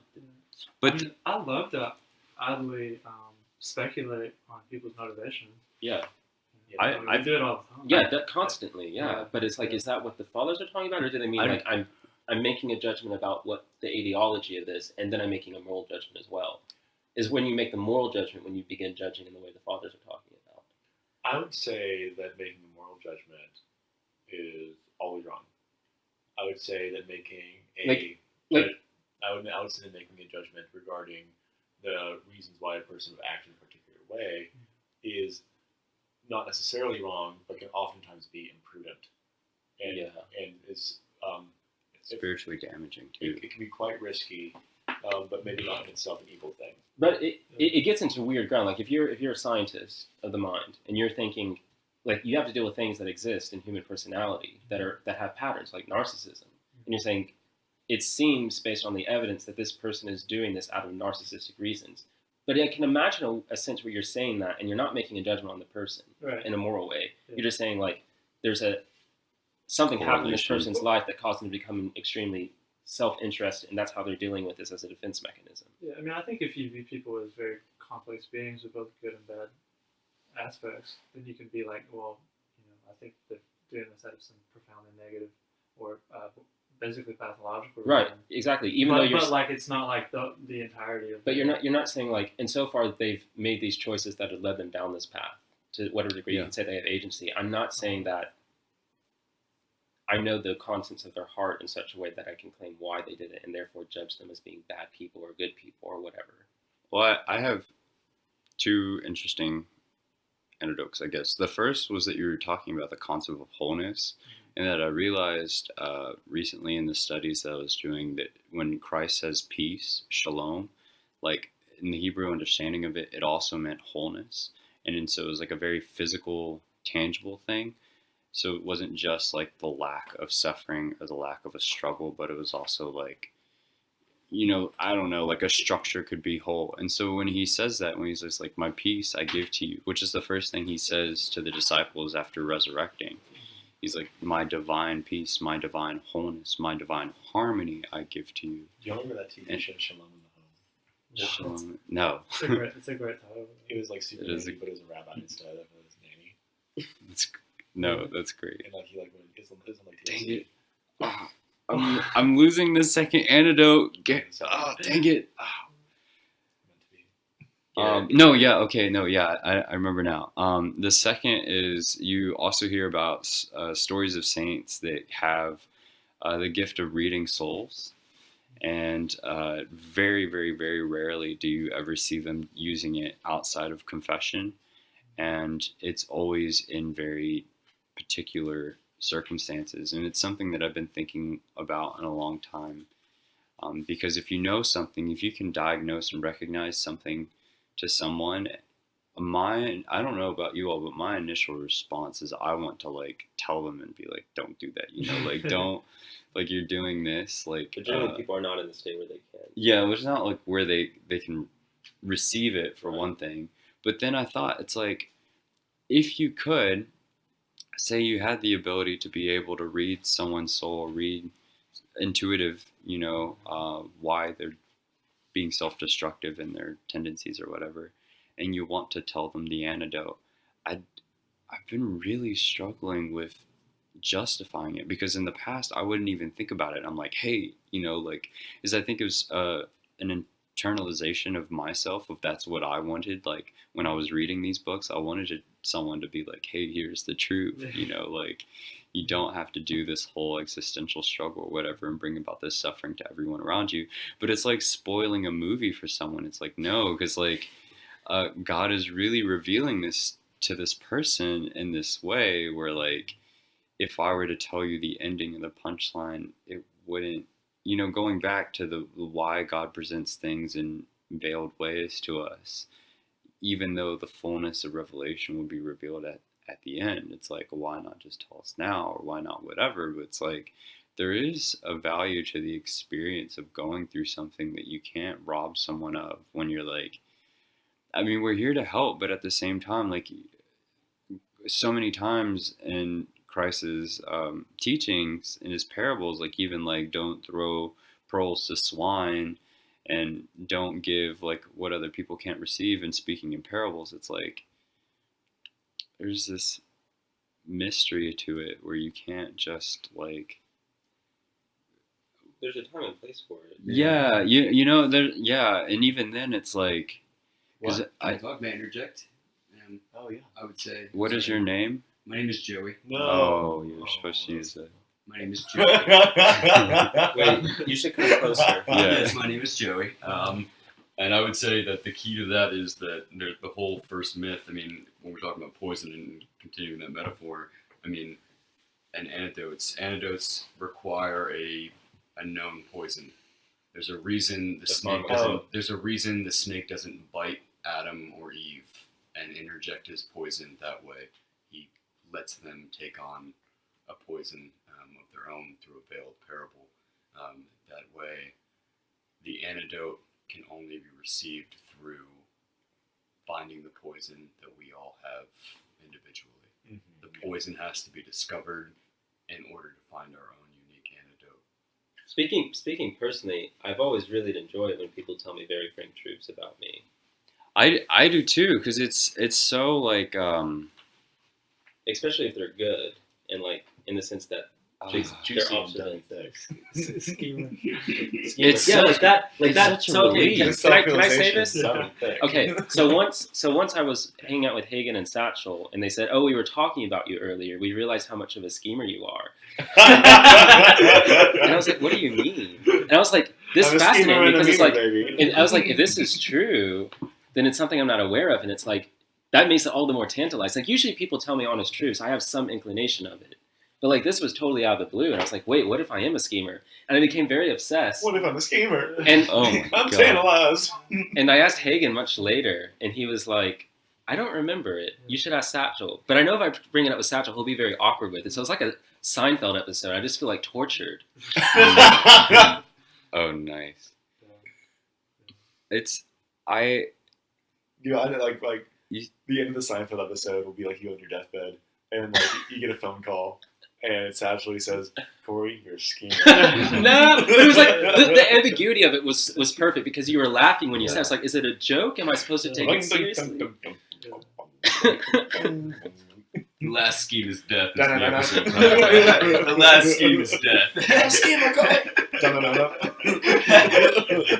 Wow.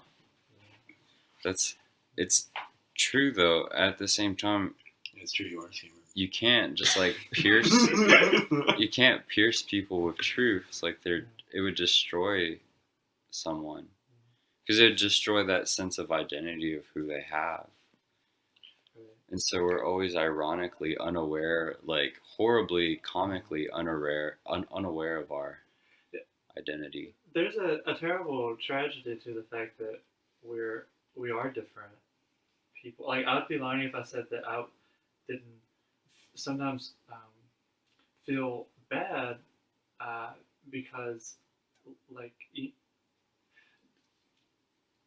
the entire first half of this podcast, like I'm not a Christian, and yet like you are like forced to like talk candidly like about your faith like in front of me, and I'm sure that like there's a serious frustration for you all that I don't believe, and it must drive you all up a wall and feel very painful in a brotherly sense, and it's tragic for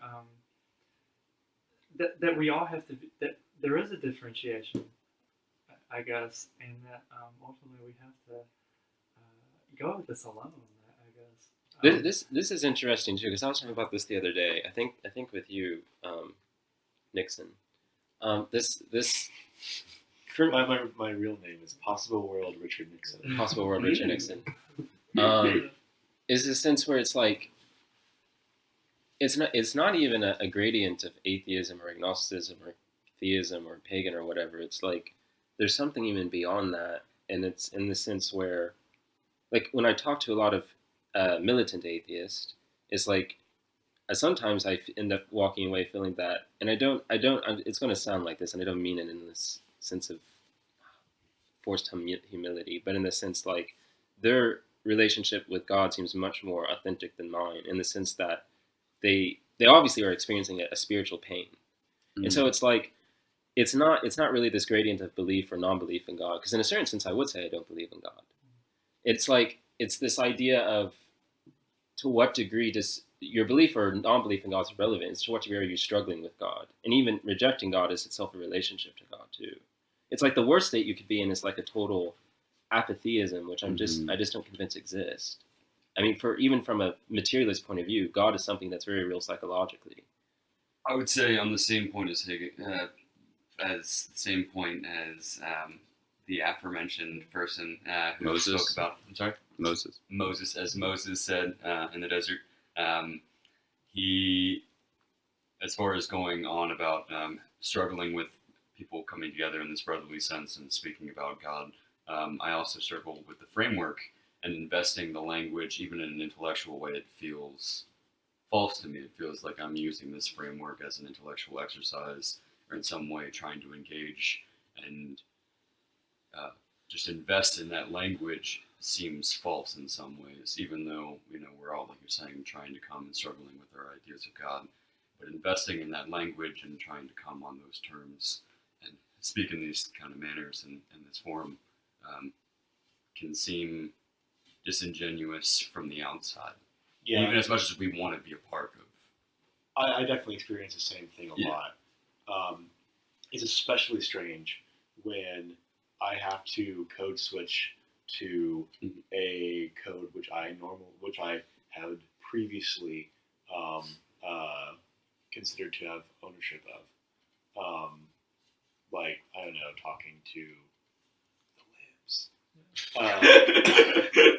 Hush down, the libs. Burn. Oh, quick interlude, just so all podcast listeners are aware. Alex Jones has gone off the wall. Off the wall. And Watching skin burn. yeah. Ripped off. So the other day, by the way, the town in which we live, One of the only few that have Alex Jones on FM. That's our pride and FM, joy. not AM, FM radio. And it We was got Score. Nephilim, Score. we got horses, and we got Alex Jones on FM. That's how you know we're amazing. And bourbon. I don't know which day it was, but the other day I was listening to Alex Jones on FM radio because I was like scanning through the stations and I hear him growl, and I'm like, That's Jones. yeah, that's Alex Jones. I can't wait to listen to this. And like, I remember when Rush Limbaugh, like, he was just like yelling about like how he can't say the N-word in public, and that was like the far right radio guy. And now, How far we've come. Alex Jones was saying stuff like, "I can't wait to watch her burn for eons, raping children. Hillary Clinton, I want to see her skin get ripped off. She's a schemer. I want to watch her get raped, and I want to watch her see. I want everything that she's been doing to children done to her for eternity." It's like one of those Google Maps of like, you know, the worst words. He like probably Google Maps, you know, what words come up with Hillary Clinton in the worst context, and then you know, just uses them as buzzwords. And I feel he's it's Mad Lib style, just far right, you know. Yeah, and what I things. just said, that was actually like I was not embellishing. He actually said those things. I'm sure. Like talking about ripping off skin and burning and like Not raping surprising. children. It was crazy. I did not know that he had like gone off to that end. He's been like, no. Has he been? well, he's been Oh. getting more extreme. I think he's been since- getting more. Like or at least performing more extremely. it's like grindcore now. Like it's just he just says like filthy, horrible things constantly. It used to just be like Return of the Frog's gay. Hillary Clinton's a murderer. This is edgy. Listen to me. But now it's like I want to watch her skin get ripped off. And it's like what? It's like torture porn. Since when? So yeah, Code code switching. switching with the libs. Talk about a code Talk about a switch. code switch. I know what you mean because it's like I'm like communicating with these people, and But are you really? this is like a code that they like have ownership of, and that they like adopt as like the primary one for their lives. It's like what their internal monologue is when they wake up. Even Jesus code switched. Yeah, absolutely. And it's not code switching in itself. Yeah. What I mean is like, because I mean, well, I'll do it constantly. What I Gotta mean is turn like on the Pharisee code. going back to like codes that I used to use, like I guess I don't know if like authentically is a good word, but codes that I use as and recognize as being part of my identity, the house of my identity. They just seem so fake, and I feel like I'm just acting, and I'm just translating, and just because I want to communicate with these people, and this is like the way that they talk. And I feel very fake, and I feel like these people really don't know me at all, because I'm really just simulating their behaviors through their language, and I'm not even friends with this person anymore. Like there's no way for me to be, like, because there have been a few times where it's like I was like, all right, I'm just gonna go back to like my actual language, and like they're just like confused, like not just about the way I talk about things. Even if I completely leave out anything about theology, even if I leave out all religious like language, I still can't communicate at all. It just doesn't, like, the conversations just don't make sense. Absolutely. I mean, I would say even as a previous teacher, it was one of the most controversial subjects in the classroom. I taught in a largely English language learner, environment, and code switching was one of the most controversial subjects, whether or not, multicultural kind of views should be allowed to be expressed in the classroom, or whether or not we should teach code switching as a very, pervasive and thorough mechanism for them to be successful in society. And a It lot just of the seems kids like- felt alienated about that for that exact same reason. It feels fake. It feels like a forced environment, and it forces them into, in a lot of ways, they're more introverted groups or groups that maybe aren't as, successful or productive, but at the same time are safe and real because they have genuine, memories and experiences in those groups. And so code switching was viewed as an alienating, factor from education. Yeah, definitely. And even as somebody, like, it also causes me to objectify people. And it causes me to, like, just, like, see a person only through a lens which I am adopting from them, but which I have rejected. And I'm rejecting the foundations of my communication with this person, and I'm really just seeing myself as having gotten past them as people and not just past their language. I think it's impossible not to feel that way. Yeah. Well, I As think, long as I'm doing this. I think your point said something that Augustine says on language of how ultimately for him, it's a sharing, like, of an idea. It's not an exchange. And I think that oftentimes when I talk to people, especially when I try to talk to them about something difficult, it turns into a debate because they're trying to establish a point contrary to my point. It's like this dialectic movement, but it's like, if you don't have the space within your will and intellect to share that same concept with the other person, then there's no common ground to even establish communication with them. You're just really trying to dominate the other person's mind. It's like with code switching, it's like, because they're so embellished with our memories, like you said, our lives and our conceptions of ourselves and ideology, it's like at some point those are going to clash, and so we're not going to be able to authentically communicate with that person for who they are if we don't look beyond those things to look at the divinity dwelling within them. Even the etymology and the word code, already is something very foreign to us. We don't think of code as an intrinsic element of our being or even language. When we speak, from our heart or our soul, we don't call it code. We call it Heart something. code. It's their palpitations, their Like an actual intrinsic. expression. Yeah, exactly. And so code, when we use the word code, it already is something foreign and meant to achieve functionality that is already something we don't want to accept in ourselves. Expressions would be a great name for a line of those automatic air fresheners that, like, spurts out a little bit every 10 minutes. Le Petit Mall would be a great name for it. That would be right too. The commercial has to be whispered though. It's expressions. The little pet. I feel like expression is one of my favorite words ever. Because, okay, Sublimate's great. Sublimate's great. Expression is great because, like, X out. Pression? What's that? I love that both of you went. One of you went expression, the other one sublimate. One of you was like, I'm gonna push everything out. The other one Push everything push out. everything in and out. Yeah. Expression is So- great because, like when, like, the smell expresses, like, from a automatic air freshener. It's like the smells peeing. Yeah. Well, it's kind of just like the smell is like a distilled experience, just like being expressed, and like almost made non-physical, but it's just like It's that noise you make after you really have to go to the bathroom and you pee, and it's just so great that you just can't stop that audible form of just. Right, that's what I'm thinking. Yeah, of, exactly. Yeah, that's Express yourself. the- Is yourself.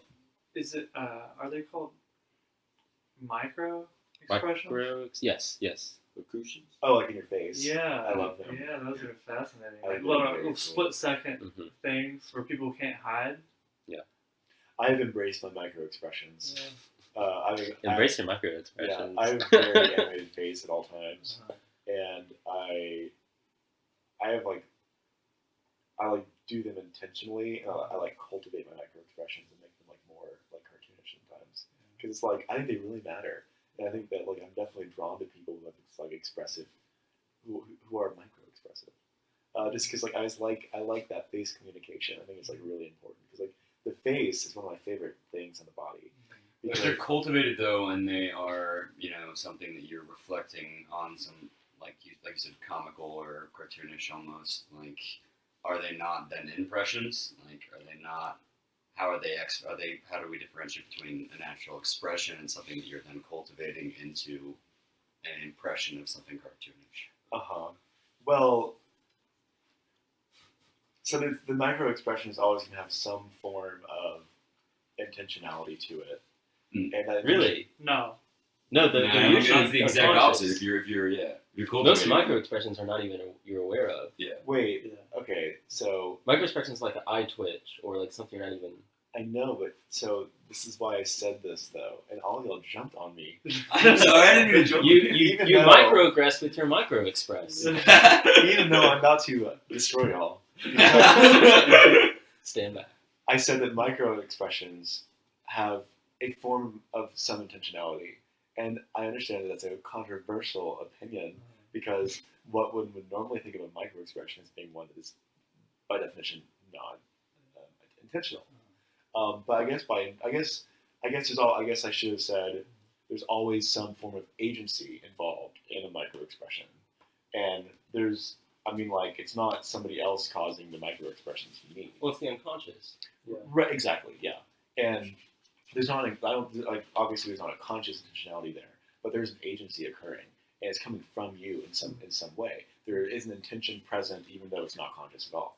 And so the impression, I think that like there actually is like a sort of like the reflective qualities of like my appreciating my micro expressions or liking some and not others. Like those impressions come from the world, and they change my micro expression. My micro expression change based on like reactions that people have to them. I think they can be like cultivated, if not, but I don't think that they are something where I can like just like act and like force into existence by like acting or something, or just like putting on the face. You think that we're responsible for our conscious to that extent? Yeah. Yeah. Absolutely. As far as when they're named. Change yourself, change your micro expressions. Yeah, absolutely. Yeah. Been very successful. I mean, the point is you wouldn't be aware. It's not like you're making these micro expressions unconsciously, and then I'm doing micro expressions, and now you're aware of all your micro expressions. But if you used to be an extremely negative, bitter person, and over years of hard work, maybe you've had an epiphany along the way, or you've just been in rigorous CBT for years, that all of a sudden you're rigorous CBT, and now you have a different outlook on think life. harder. then you're a different substrate, a different. But I'm saying, no matter how self-actualized, you're going to have unconscious expressions. To frame it otherwise, I mean, would in like creation, I mean, obviously the creatures existed in creation before the naming. So if we're talking about these micro expressions, like they exist before naming, and once society, represented by Adam, names them, does that change their being? I think that it does that change the micro expressions being into something else because they've been named as such? I think it absolutely does. And I think that the naming is a form of recognition where we recognize our relationship to them as a relationship of agency, and see that they are not. I mean, technically speaking, they would be considered involuntary, right? Mm-hmm. But they're always being caused by us, and they depend on our character.